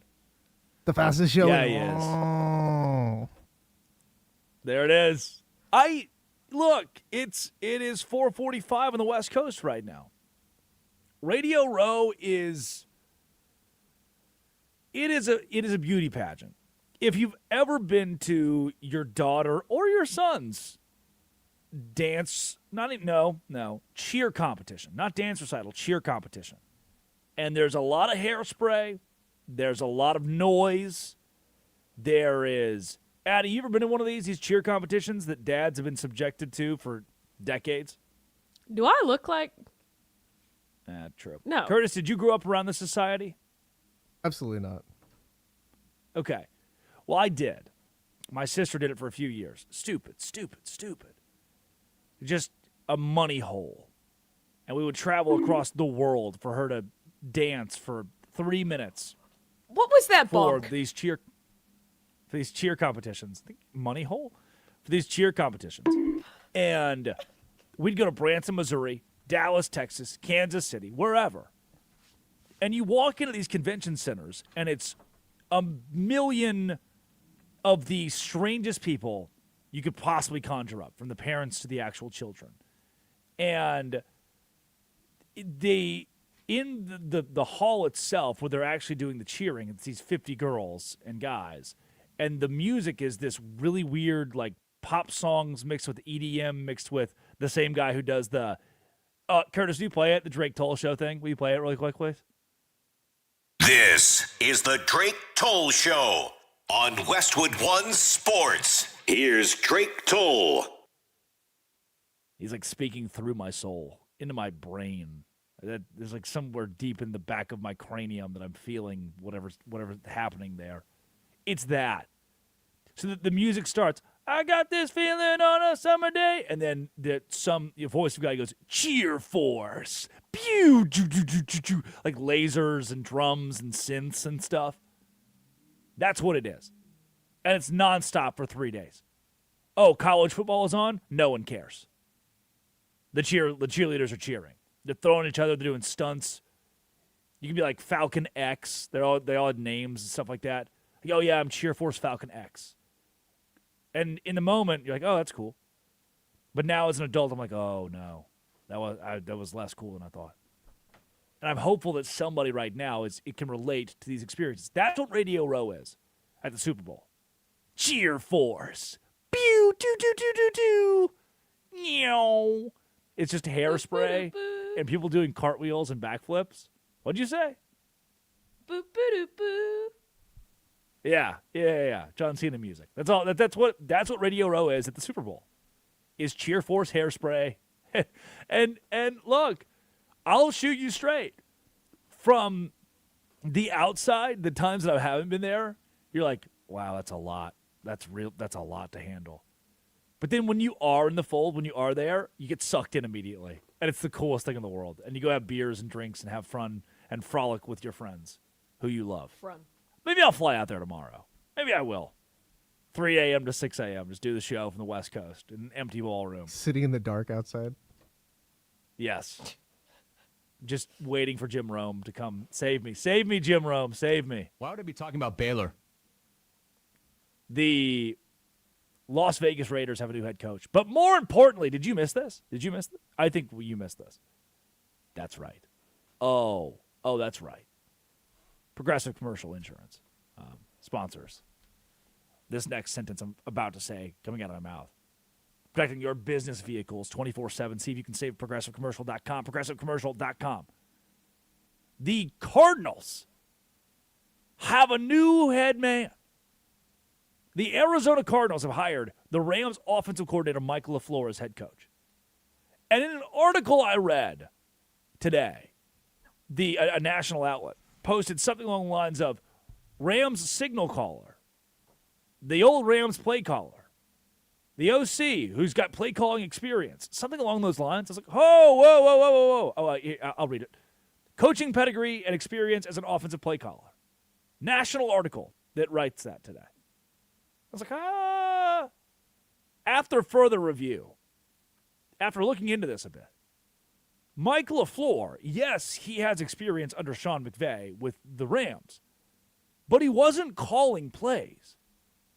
How did we land on Mike LaFleur? The Cardinals over and over and over, Gannon was an example of this, have decided not to hire coaches with head coaching experience in the National Football League. The quote from Michael Bidwell, the owner, said, we had the opportunity to speak with an outstanding group of candidates during this very thorough process. And by very thorough, when someone says very thorough, they're saying, yeah, we got to the end of this jazz and didn't really know what to do. It took a little bit longer than we thought because we couldn't quite land the A-listers that we wanted. During this very thorough process, almost too thorough, gathered tremendous insight from each of them. We stole all the ideas from our candidates. Ha, ha, ha, ha, ha. Bidwell says, at the end of that process, it was clear that Mike LaFleur, the guy who doesn't call plays, the fun uncle to the offense, who coached Matthew Stafford, they're like the same age, by the way, Mike LaFleur possesses all the traits necessary to lead this team to success as its head coach. He's highly intelligent, exceptionally sharp, creative football mind. Well, not sharp enough to call plays. Not creative enough to call plays, which is what the offensive coordinator is supposed to kind of do. Mike is also a dynamic and innovative leader, exactly the type of person we were looking for to guide our team as the head coach. That's weird. The Cardinals just met on Saturday with Klint Kubiak. This is Rock of Love. This is Rock of Love, the show from 2004 where Bret Michaels meets a bunch of 30-year-old women and has them all compete to date him. And at the end of Rock of Love, he says, I'm down to 2 ladies, but I was tossing and turning all last night because of my diabetes. He brings it up every 10 minutes on the show that he has diabetes. It's like, I was tossing and turning all night due to the diabetic thing. And I can't decide between both of you. Would you like to both date me? Would you like to both date Bret Michaels? And one of the girls is like, no. I don't even know if I really wanted to date Bret Michaels in the first place. I'm not going to also have her date you. I'm leaving the show. And Bret Michaels' response to that was, yeah, at the end of the process, it was clear that Shayna possessed all the traits necessary. She was it for me. Like, no. Klint Kubiak just turned you down. You would have hired Klint Kubiak. It wasn't clear. It was never clear until the other girl left the show, until she bolted from the program. Then it was clear. But I get it. Coach speak, owner speak, GM speak. Oh, it's what we got to say to save a little face. And now, after Klint Kubiak will become the Raiders head coach after the Super Bowl, Arizona had to pivot. To the guy that we thought was always the guy. Couldn't be more fired up to have Michael right here in our staff. 38-year-old who replaces Jonathan Gannon. Yeah, good luck with that. Addie Bates produces. Curtis Poindexter runs the board. Westwood One Sports, the Westwood One Sports app. When we come back, Idiot of the Daytime, this is the Drake Toll Show. This is Westwood One Sports.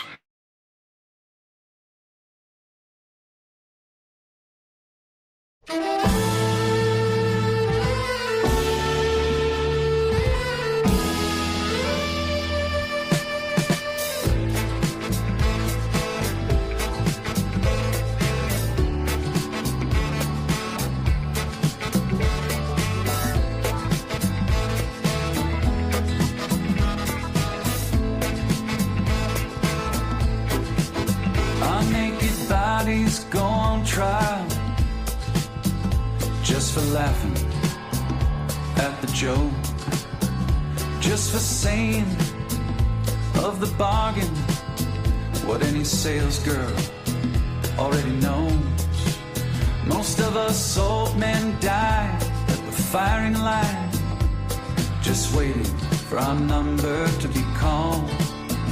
I guess time just makes fools of us all. Now the king gets his stepson when he's loaded as a gun. Says a real man is like a country. You need a map to find your one.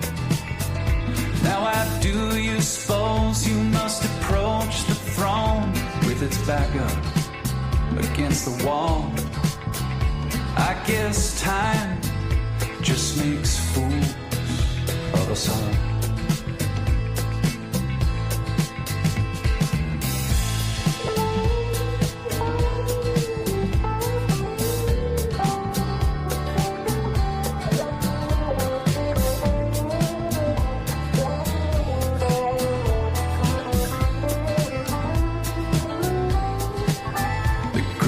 Minds of my generation gladly conscripted in the war of defending any Goliath that would deign darken the door.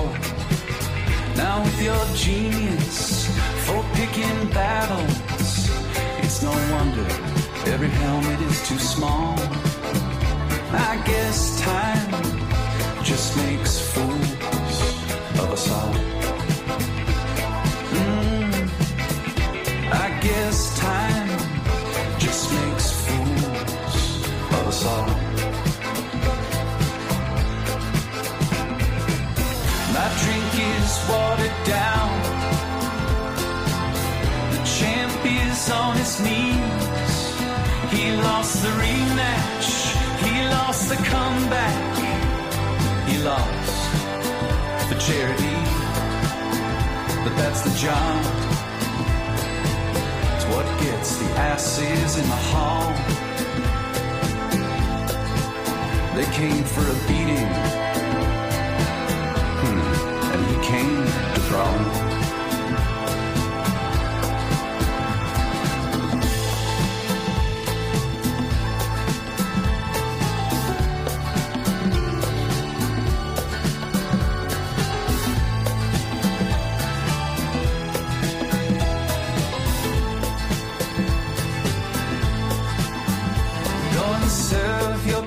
Notice that of all the young gods I have known, yours is easily the least famous to turn down the cover of a Rolling Stone.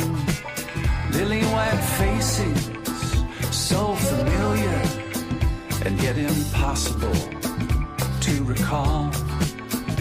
I guess time just makes fools of us all. After a millennia of good times, God said, hey now, let's have a dream where we raise the stakes a little. Come on, let's make things interesting. Parachute into the Anthropocene, an amnesiac, a himbo Kendall. I guess time does make fools of us all.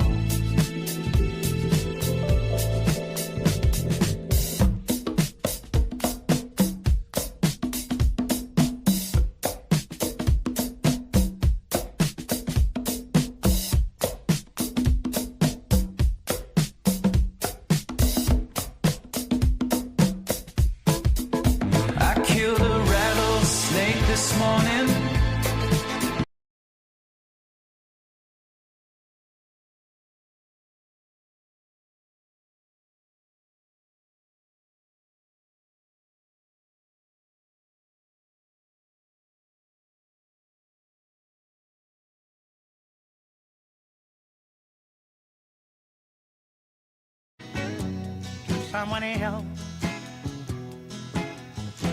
Why should I keep loving you when I know that you're not true? why should I call your name when you're the blame for making me blue? Don't you remember the day that you Hey, everybody. went away and left me? It's the Drake Toll Show. I was so lonely. I thought you and I could spend this intimate moment with my good personal friend, Freddie Fender. Wasted days and wasted nights from San Benito, Texas. Addie, dead or alive, Freddie Fender? Dead. Very dead. No. I didn't want to hear that. Have you heard his song Before the Next Teardrop Falls? I don't think so. Makes me cry every time. A novice in the land of Freddie Fender, but I can tell you that I'm liking what I'm hearing. He's amazing. I'm liking this guy. Got kind of a lisp going on. I appreciate that piece. It's a unique sound. I've been all over it. This is the Drake Toll Show. I'm Drake Toll. Look, man, I don't claim to know everything. I know a good chunk. I was the captain of the 6th grade Arkansas Quiz Bowl state championship. Only lost one game that season to Bob Courtway, but still ended up winning the whole damn thing. So I know a thing or two because I've seen a thing or two. I've been there, man. I've shoveled river rock in central Arkansas to build a French drain for the uppity rich neighbors. I've been there, man. I get it. But as much as I don't claim to know everything, I do know some things, and I know that there are people who walk this earth. There are those who are deserving of being our idiot of the day. Idiot of the day. I cannot believe this happened. Stop and tickle.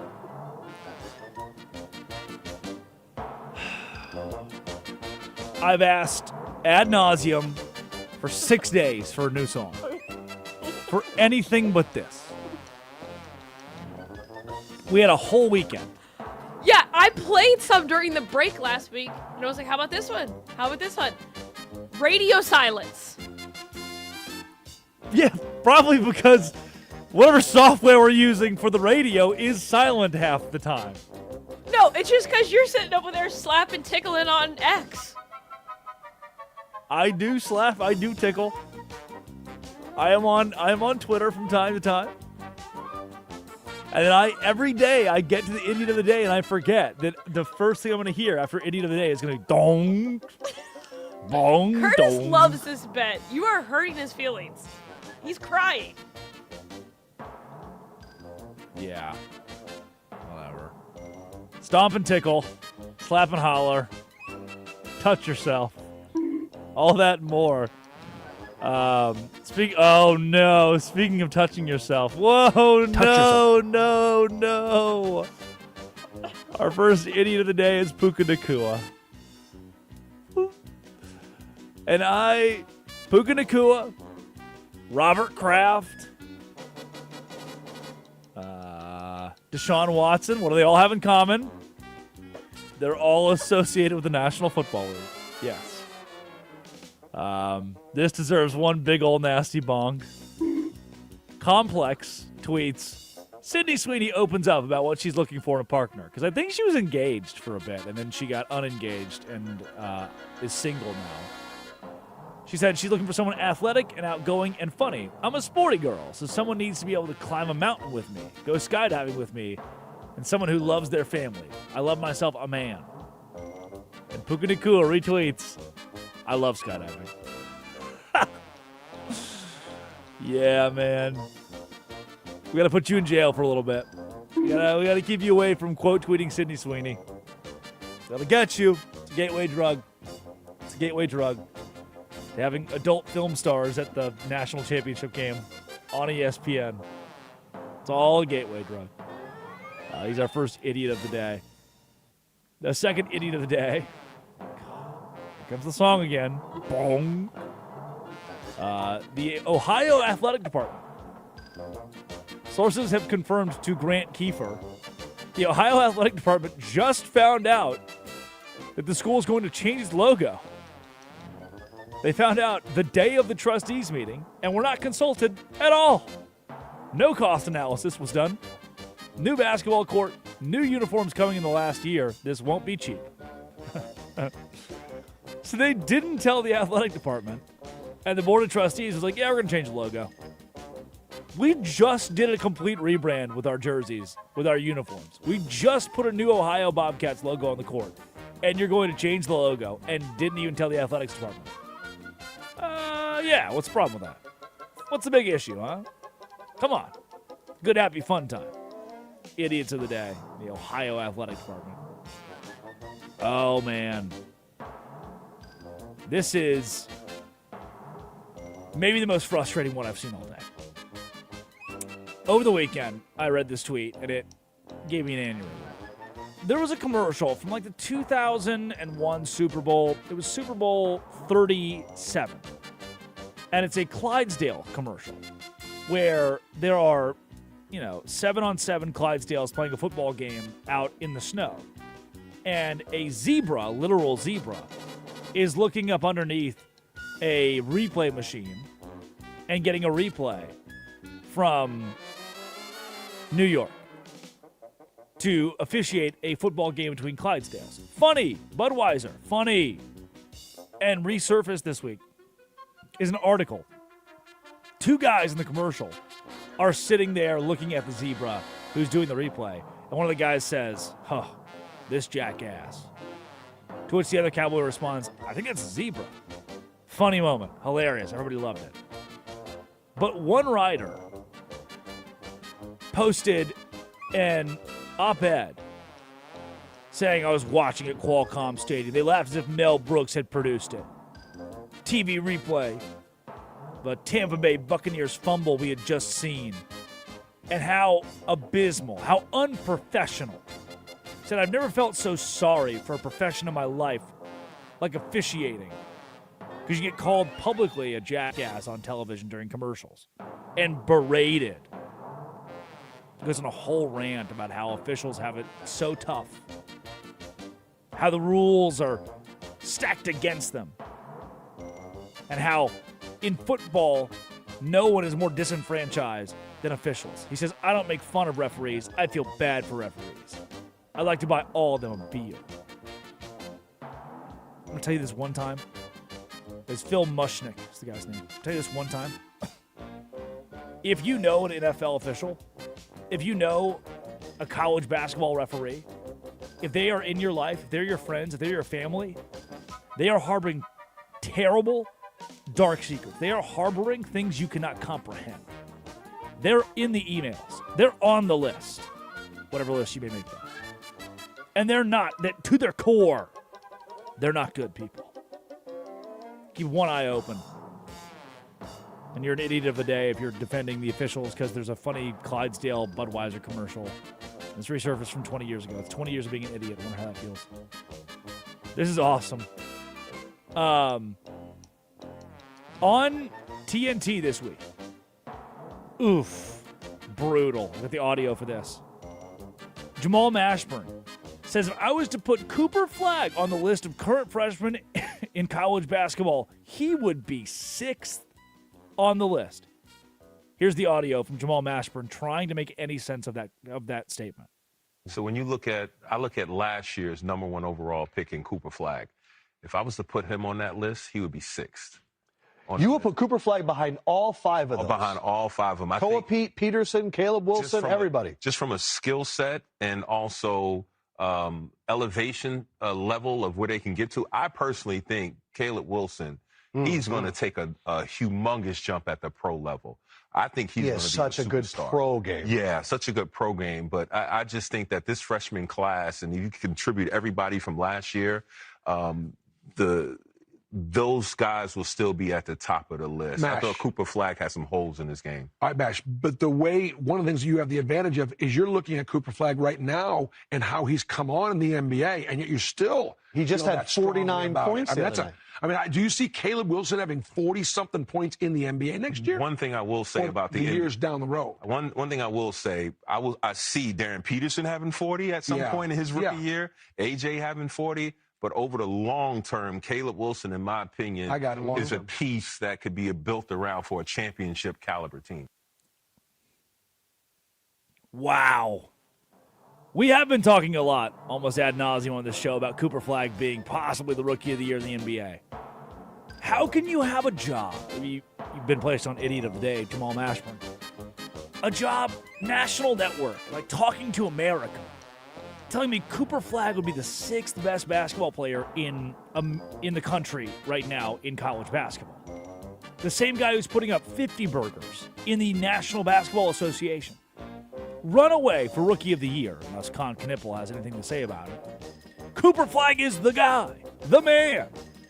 And very funny to watch Jalen Rose and Bruce Pearl try to swallow the most outlandish thing you could conjure up. Outlandish thing. In a world where you don't have to have that take, where you don't have to say those words, where they don't have to come out of your mouth. In that world, you can just not say it. You can just not say that Cooper Flagg will be the 6th best player in college basketball right now. Jamal, you landed yourself on Idiot of the Day. And finally, our final Idiot of the Day, Lane Kiffin. He's done it again. Allegedly, this is a screenshot from the direct messages of a college girl where he DM'd her at 3:34 in the afternoon. Congrats, balloon emoji. And then another direct message at 8:58 p.m., which is just a photo, but it's hidden because you have to allow and accept messages. So he's just sending a congrats and then a picture, who knows what the picture is, allegedly, to a college-age girl. Lane Kiffin again, man. It's what Lane does best. He does the offense and he wins football games, and he also loves to talk to the ladies. I heard a very real story about Kiffin when I was in New York and in the offices of some people he works with and around. And he had slid into the DMs of an Alabama student a few years ago while he was the head coach at Ole Miss. And it went viral. So this is not me telling you anything new. This has gone viral. And he got a text from someone very important in his life who said, "What the hell? I told you you had to stop. You cannot keep talking to college girls." To which he responded in total Lane Kiffin fashion, "I wasn't talking to them. You never said anything about DMing." But yep, that's Lane Kiffin. There it is. Idiot of the day for sliding up for 21, 22, 23-year-olds who attend college at the place that he coaches. That's a very Lane Kiffin thing to do. Actually, one more idiot of the day for me. Do we have, Curtis, that audio from the Kansas State coach about speaking to fans?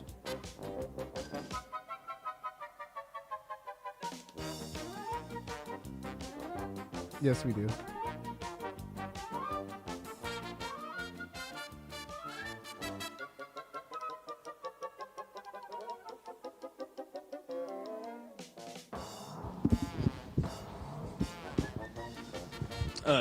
You said that it was a message for your players.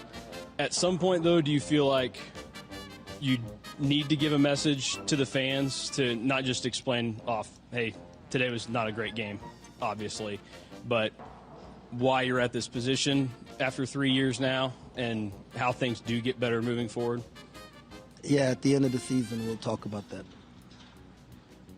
Do you think that's going to be... It doesn't matter what I think, because whatever I say, y'all are going to take whatever you want to and clip it the way you want to and post it the way you want to so you can get the clicks that you need. And that's so it doesn't matter what I say.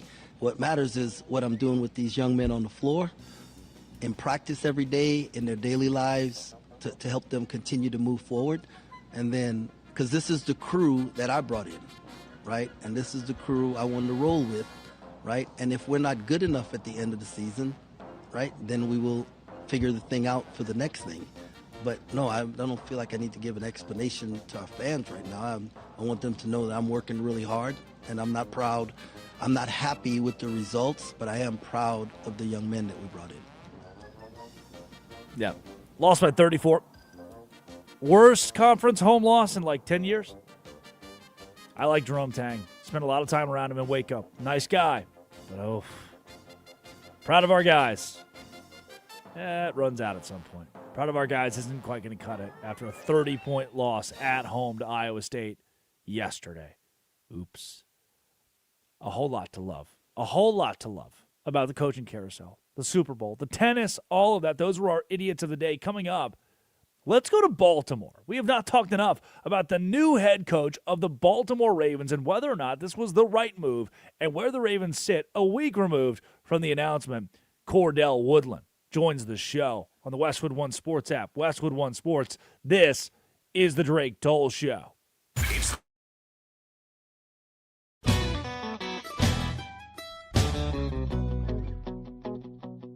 She's so kissable, huggable, lovable, unbelievable. She's a mouthful of anything and everything a man could want. Yeah. She ain't typical, she's unpredictable, she's available. It's a miracle how my heart stumbled into someone so kissable, huggable, lovable, unbelievable.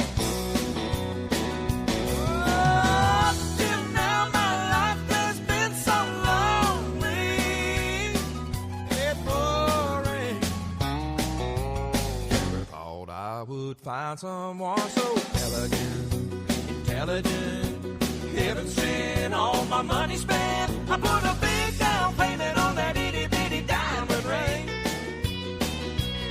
She's so beautiful, it's undisputable, it's undeniable. She's got a have a ball. She's music to my ears and makes my heart sing. So kissable, huggable, lovable, unbelievable.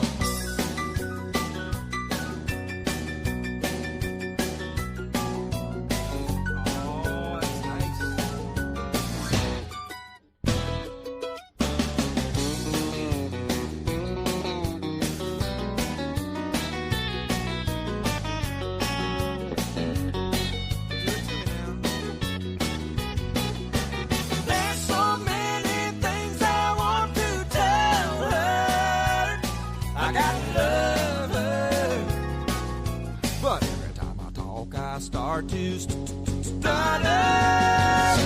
She's so elegant, intelligent, heaven sent, all my money spent. I put a big down payment on that itty bitty diamond ring.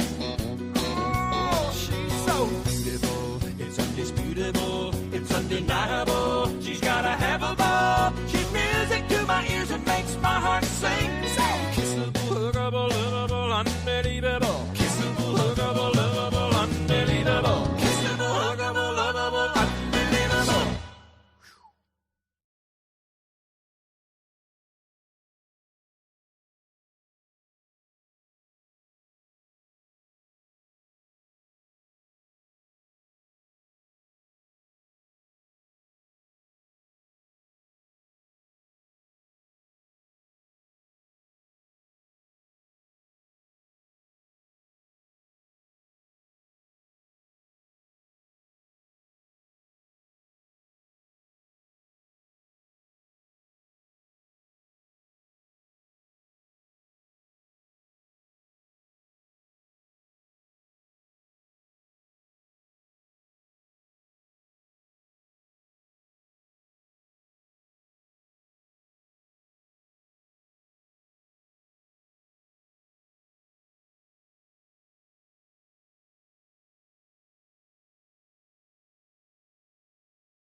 gathered in their masses, just like witches at black masses. Evil minds that plot destruction, sorcerer of death's construction. In the fields of bodies burning, as the war machine keeps turning, death and hatred to mankind,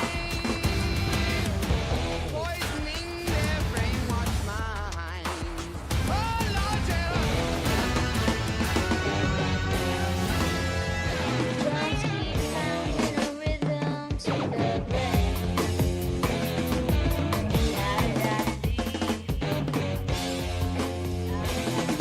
Here we go. It's the Drake Toll Show. Westwood One Sports, the Westwood One Sports app. Oh, feel that? Yeah, what a death. It's cold. Wherever you are, there's probably snow on the ground or snow adjacent. That kind of weekend. That last 10 days.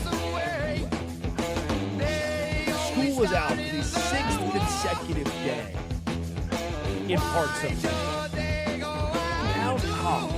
Imagine being out of school and on the Monday before the Super Bowl, on the eve of the global game, whatever that is. But from coaching carousel to tennis, the Super Bowl itself, storylines abound across sports, and that's where you and I come together from 6 a.m. to 9 a.m. Eastern Time, and we talk about it.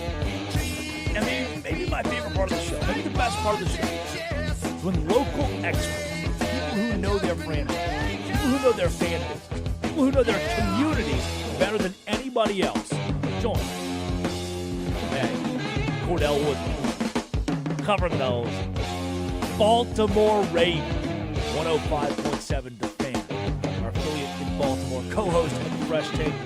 Cordell, there is a new head man in Baltimore. And I know he has not coached a game yet, Jesse Minter. But in your opinion, did the Ravens get it right? Well, I think that they most likely got it right, because it's like you said, he hasn't coached a game yet. It's tough to tell, and at the end of the day, play is play. But I do think they got it right in the sense of they have somebody that knows their culture. They have somebody that can help rebuild their weakest side of the ball right now, which is the defensive side. And they've got talent over there. They've got guys like Kyle Hamilton, Roquan Smith, and quite a few first-round picks, other first-round picks on that side as well. But this is one of the worst defenses in the league this year. I mean, the Ravens obviously didn't make the playoffs. There are a lot of reasons as to why, but their defense is very close to the top of the list as to why they didn't make the playoffs this year. So bringing in Jesse Minter, who did say he is going to call defensive plays, is a huge step in the right direction. They needed a new voice in that locker room, and Jesse Minter is one of the younger coaches in the league right now. So they're hoping that he can relate to some of the guys on this team. Of course, mainly Lamar Jackson.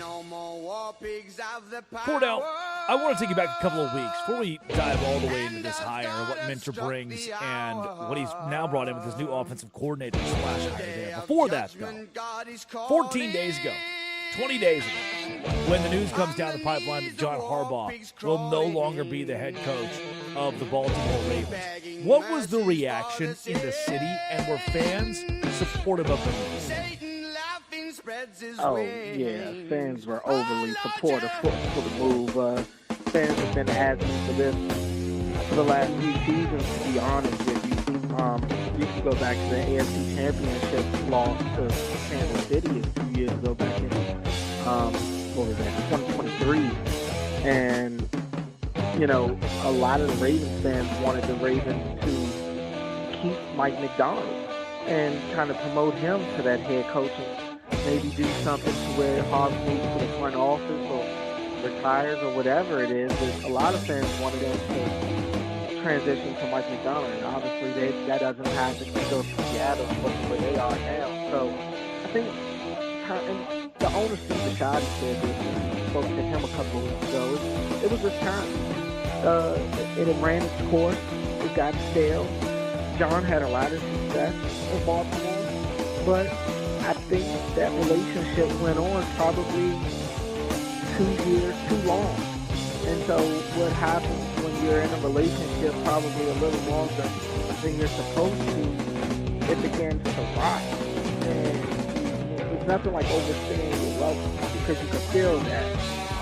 And I think that's what happened with the Ravens. They start moonwalking. They go from hosting an AFC Championship game to losing in a divisional round to not even making the playoffs at all.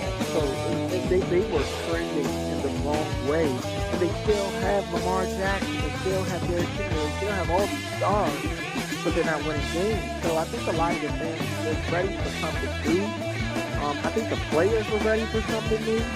And ultimately, I think John, and he admitted this, I saw him on with Howard Eskin the other day. I mean, John admitted he knew it in his time in his heart. He may not have wanted to leave, but he knew time had ran out. So I think it was the best thing for all included. And yeah, Ravens fans are ready for this next chapter. Cordell Woodland, joins the Drake Toll Show. By the way, for those who are listening from Tucson, our affiliates in Tucson to our affiliates in Tampa, what Cordell just said was free for you. You got that without having to pay the time. That time equals rust, mold, rot, and time brought that for John Harbaugh in Baltimore. There's nobody that follows it closer and feels the pulse of this fan base than Cordell Woodland. And that's where I'll go next. You said it was supportive, overwhelmingly supportive of moving on from John Harbaugh. Is that same support being felt when it comes to the Jesse Minter hire?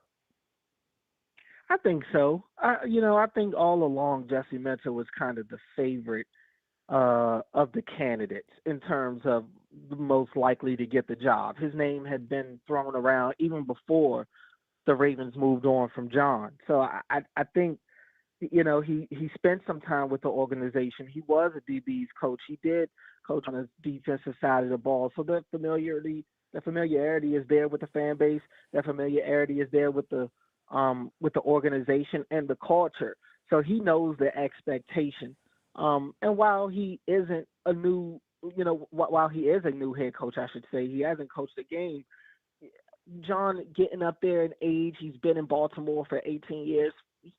Fans are just happy to see somebody new and somebody younger. They're ready for somewhat of a little bit of a change from what they've seen in Baltimore. Now, obviously, they want to keep the success, but I think that in terms of the operation and the way they do things, fans would like it to be updated a little bit. So I think the hire of Jesse Minter is a step in the right direction, it would seem, considering his age. And again, he's just somebody new. He's a different face. And I think there was a disconnect between John and the fans over time. When you look at how John handled some of his press conferences after some pivotal losses, it just seemed like, the fans didn't feel like John really respected their voice, their opinion. And look, most of these coaches, they don't want to hear from the fans. They're not going to echo what the fans say. Is the old saying, if you start thinking like a fan, you'll start sitting with the fan. But I do think, considering how small Baltimore is and how tight-knit this fan base is, they all came in unison for the most part against John Harbaugh because they felt like John would disrespect them and pretty much disregard how they felt. So they're hoping Jesse Minter will pay a little bit more attention, have a little bit more of a pulse to what the fans think. But at the end of the day, as long as he wins, it won't matter. That's it. And Cordell, that's the whole, on a day like today where the Super Bowl is coming up and where the Arizona Cardinals have made a hire and we're hearing Klint Kubiak to the Raiders. A day like today, I wanted to visit Baltimore, to visit the Ravens, because this has felt like on the national scene one of those hires that fell under the radar. And that might be the best possible thing for Bisciotti and company in Baltimore, to have a normal hire, to have a defensive guy who walks in and wins, puts his head down, and wins with a tight-knit community and a tight-knit fan base. And I think the next step in him winning, the next step in him doing that, is landing a 29-year-old, a guy who's the exact same age as Lamar Jackson, in Declan Doyle to be the new offensive coordinator coming over. He was the OC for the Bears, and now the Ravens have poached him. How big is this hire? What should we know about Doyle? Well, yeah, I mean, like you said, he is a young guy, same age as Lamar. In fact, Lamar's 2 months older than Declan Doyle. So that is kind of a funny dynamic right there. But yeah, I mean, look, he is a guy that hasn't called plays, at least to our knowledge, to this point.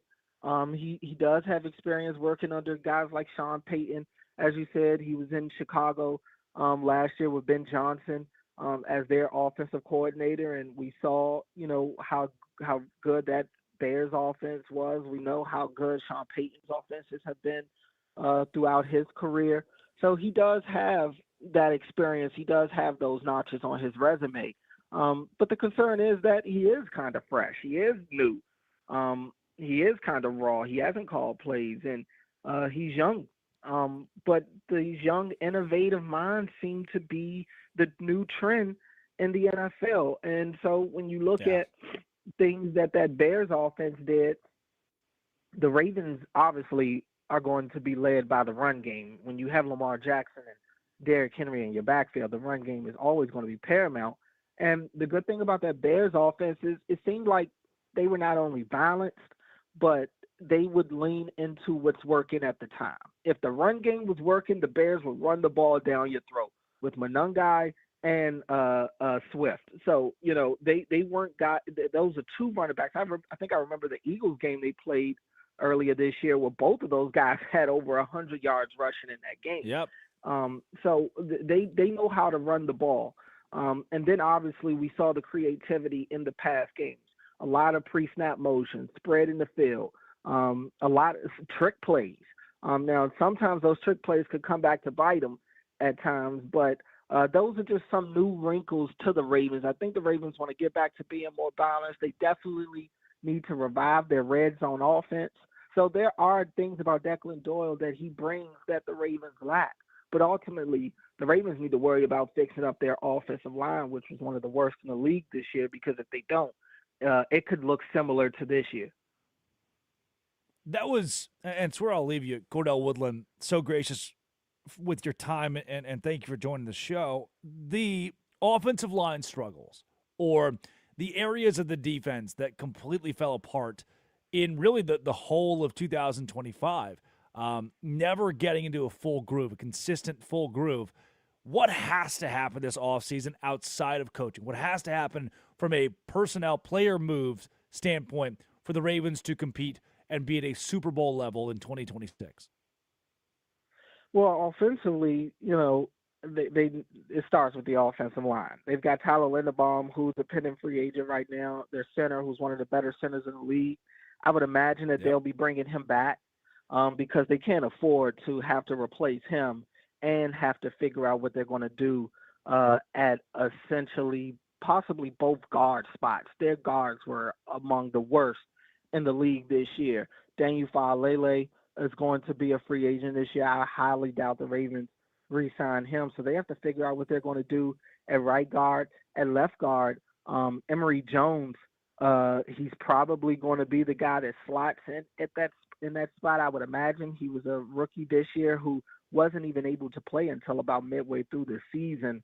And they never really leaned on him. They allowed Andrew Voorhees to stay their starter. I don't know if Voorhees is going to be their starter there. They need to upgrade their guards massively. I think they need another weapon or two. I don't know if Rashad Bateman is going to be on this team next year. We'll see.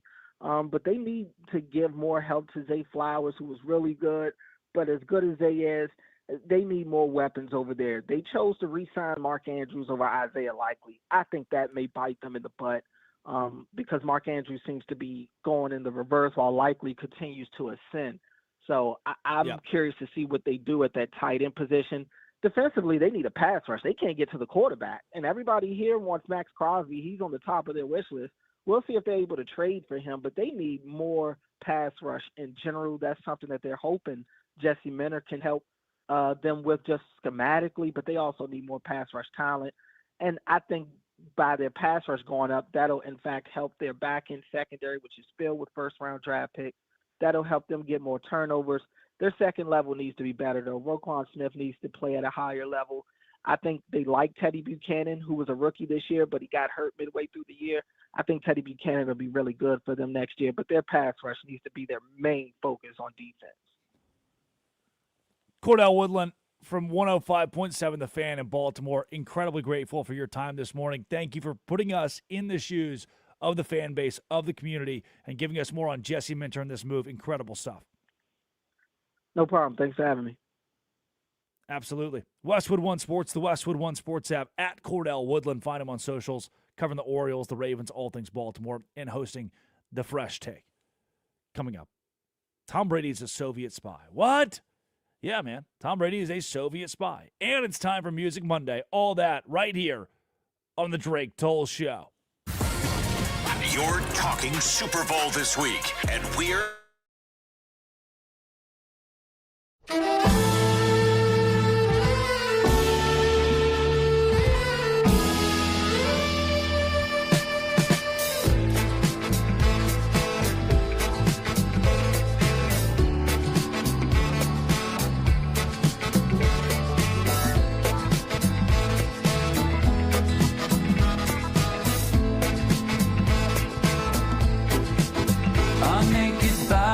Go on trial just for laughing at the joke, just for saying of the bargain what any sales girl already knows. Most of us old men die at the firing line, just waiting for our number to be called. I guess time just makes fools of us all. Now the king gets his stepson when he's loaded as a gun. Says a real man is like a country. You need a map to find your one. Now I do you suppose you must approach the throne with its back up against the wall. I guess time just makes fools of us all.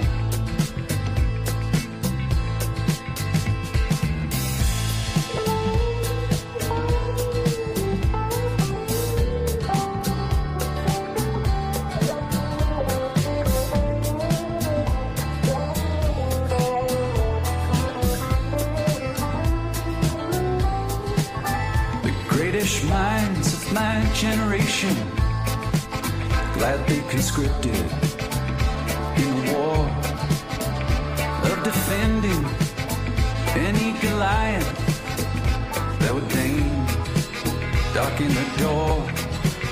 Now with your genius for picking battles, it's no wonder every helmet is too small.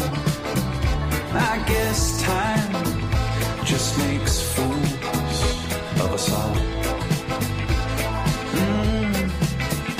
I guess time just makes fools of us all. My drink is watered down. The champ is on his knees. He lost the rematch. He lost the comeback. He lost for charity, but that's the job. It's what gets the asses in the hall. They came for a beating, and he came to brawl.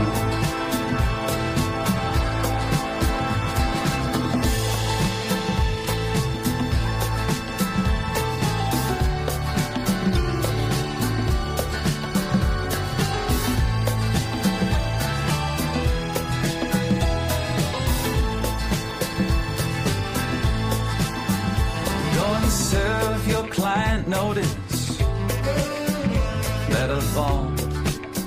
gods I have known.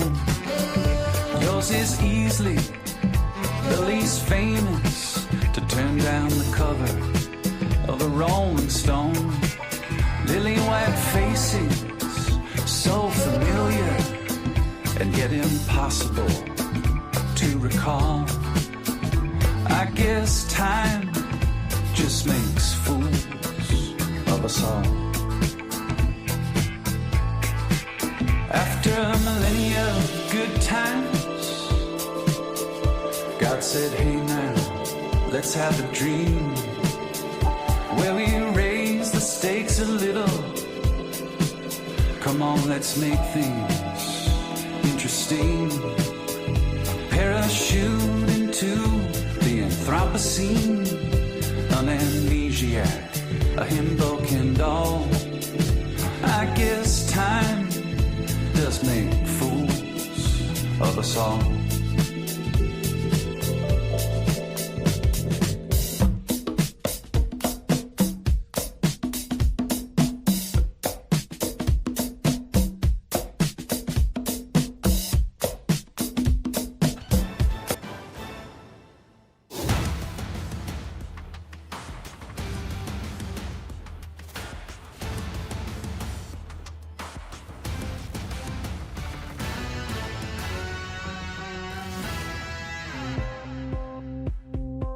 I got a sweet little body and she's rolling in the caddy with me. I got a sweet little body and she's rolling in the caddy with me. Hey, Curtis. Hey. Can I get a breaking news, please?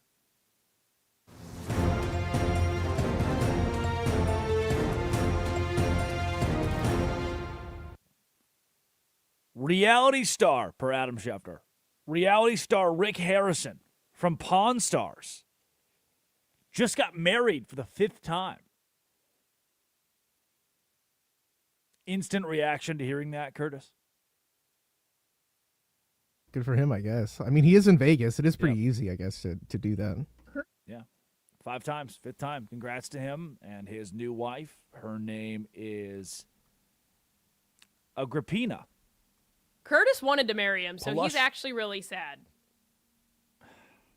I'm going to have to bring in This my is guy, an devastating expert, to look at this. Agrippina Polushkin is her name. You're making up words. Family wedding in Cancun, Mexico, surrounded by loved ones. His son, Corey Harrison, though, is recovering in the hospital after a motorcycle accident that left him with 11 broken ribs, so he missed the ceremony. Okay. Oh, Chumley was there. but they earlier tied the knot. I think Chumley's dead. Yeah, I'm pretty sure he's dead. I think we made that. They earlier tied the knot in a Las Vegas-themed ceremony and planned further celebrations. Also, Post Malone and Jelly Roll announced they're playing a stadium. They're calling it the Big Ass Stadium Tour, like ASS. But Baylor, since Baylor is a private Baptist school, they marked out the ass in Big Ass Stadium Tour and just said Jelly Roll's bringing his big tour to Waco. It's pretty awesome. It's pretty good. Tom Brady is a Soviet spy. That's it. Tom Brady's a Soviet spy. I have talked to people around the National Football League that do not like that Tom Brady has as much power as he has. To be able to walk around as a broadcaster, meet all of the best players in the league, and yet still be the owner of the Las Vegas Raiders and call the shots. Adam Archuleta, broadcaster, NFL vet, says players say they don't care, but Tom has an advantage. Not stealing plays, but it's the access week after week to coaches and players.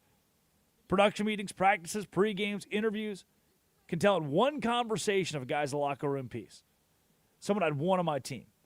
It's huge help in free agency to interview these guys every weekend. It's not tampering, Tampering, because Tom's just doing it for his job. But with coaches, that's the biggest edge. Coaches can't talk ball with coaches from other staffs. They're competing, so they stay in their bubble. But for Tom, he gets access to all of them, new ideas, different ways to build, relationships. That's one of the best parts of the job. Game changer. Football mind like Tom Brady picking up insights every week from these chats is a big-time edge. And it's reminiscent of the world's worst spy. Aldrich Ames. The Soviet spy Aldrich Ames. He was working for the CIA, but didn't just hide in the CIA. He flourished in the CIA for decades before deciding, I'm bored. I'm going to betray the country. He would descend into espionage, would later say, it was greed, my bad. 31-year vet of the CIA until 1985. During the Cold War, as the head of the Soviet counterintelligence division, he walked into the Soviet embassy in Washington, D.C., and offered to sell his secrets for $50,000 to start. A terrible spy, just walking into the embassy. Hey, hello, hi. Anybody want American secrets for 50 grand? What he did is he compromised every Soviet agent that was working for the CIA, every undercover secret agent in America that was Soviet.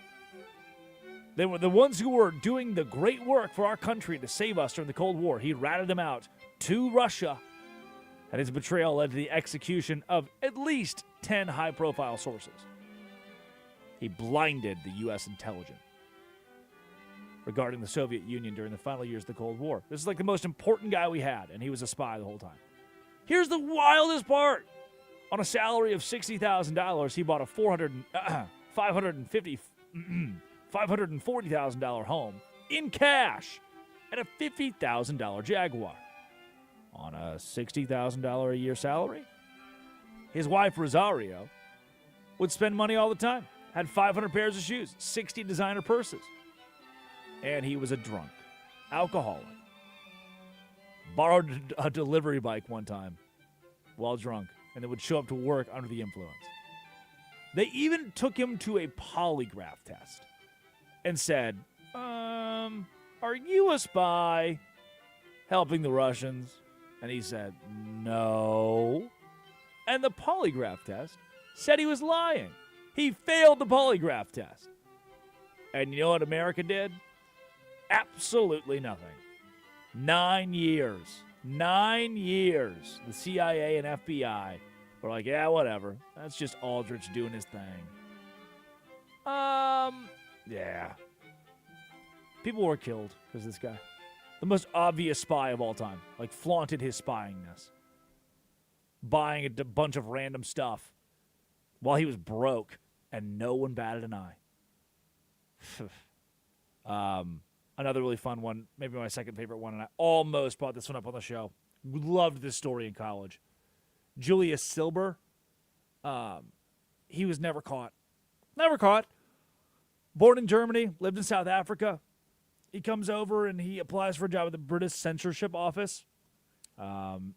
Used his position to read all the suspicious mail in Britain, and he would mail it to his uncle in Switzerland, but it was just like the Germans. And he was so effective, he was promoted to chief censor in Britain, and they gave him access to the most sensitive documents like in the world. He had details on how to build Q ships and U-boats. And then after World War I ended, he just stayed in England as this German spy. He was like, I don't know, whatever, my house is here. And then in 1925, he just slipped away into Germany and wrote a book called The Invisible Weapons. And the British were like, what the hell? The dude was such a good spy, such an obvious spy that he could never find. He wrote a book about it after he retired. That's Tom Brady, man. You're seeing it. You're seeing it in front of you. He is a spy. He's telling you, I'm spying. I'm failing the polygraph test. You know what you're saying? Who cares? Whatever. Let him do it. He's the greatest of all time. Whatever he wants to do, let him do it. All right, it's Monday. Time for Music Monday. 5 songs. Addie Bates has carefully curated all of them. I will play against Curtis Poindexter here. We'll see who can name more of them on this Music Monday. All right, Curtis, you ready? Addie, you ready? Curated. Yeah. Yep. Consonants, alliteration. Yep. What's the first one?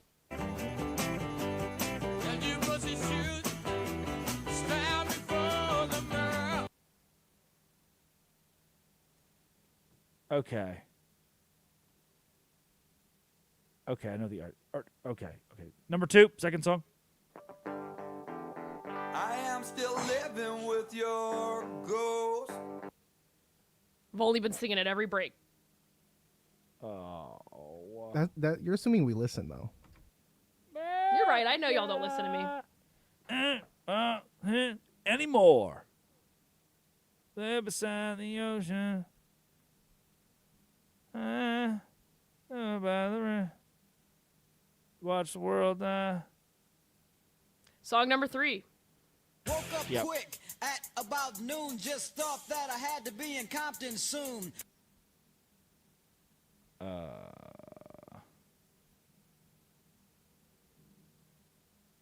Okay, song number 4.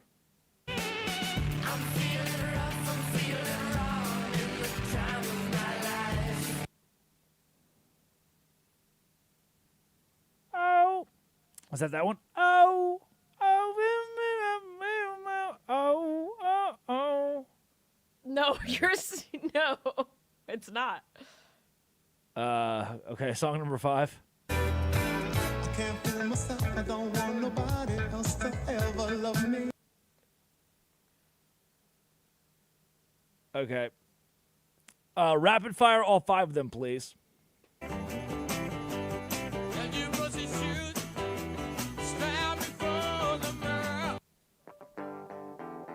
I am still living with your ghost. Woke up quick at about noon. Just thought that I had to be in Compton soon. I'm feeling rough, I'm feeling wrong in the time of my life. I can't fool myself, I don't want nobody else to ever love me. Okay, the first one, Curtis, do you have any of these?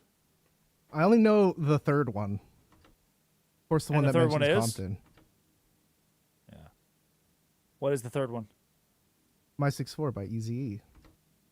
It's Oh, called nice. Boys in the Hood. Ah, nice. First one's Van Morrison. What's the name of the song? Wild Night. Okay. Second one, Watch the World Die? The second one out of all of that?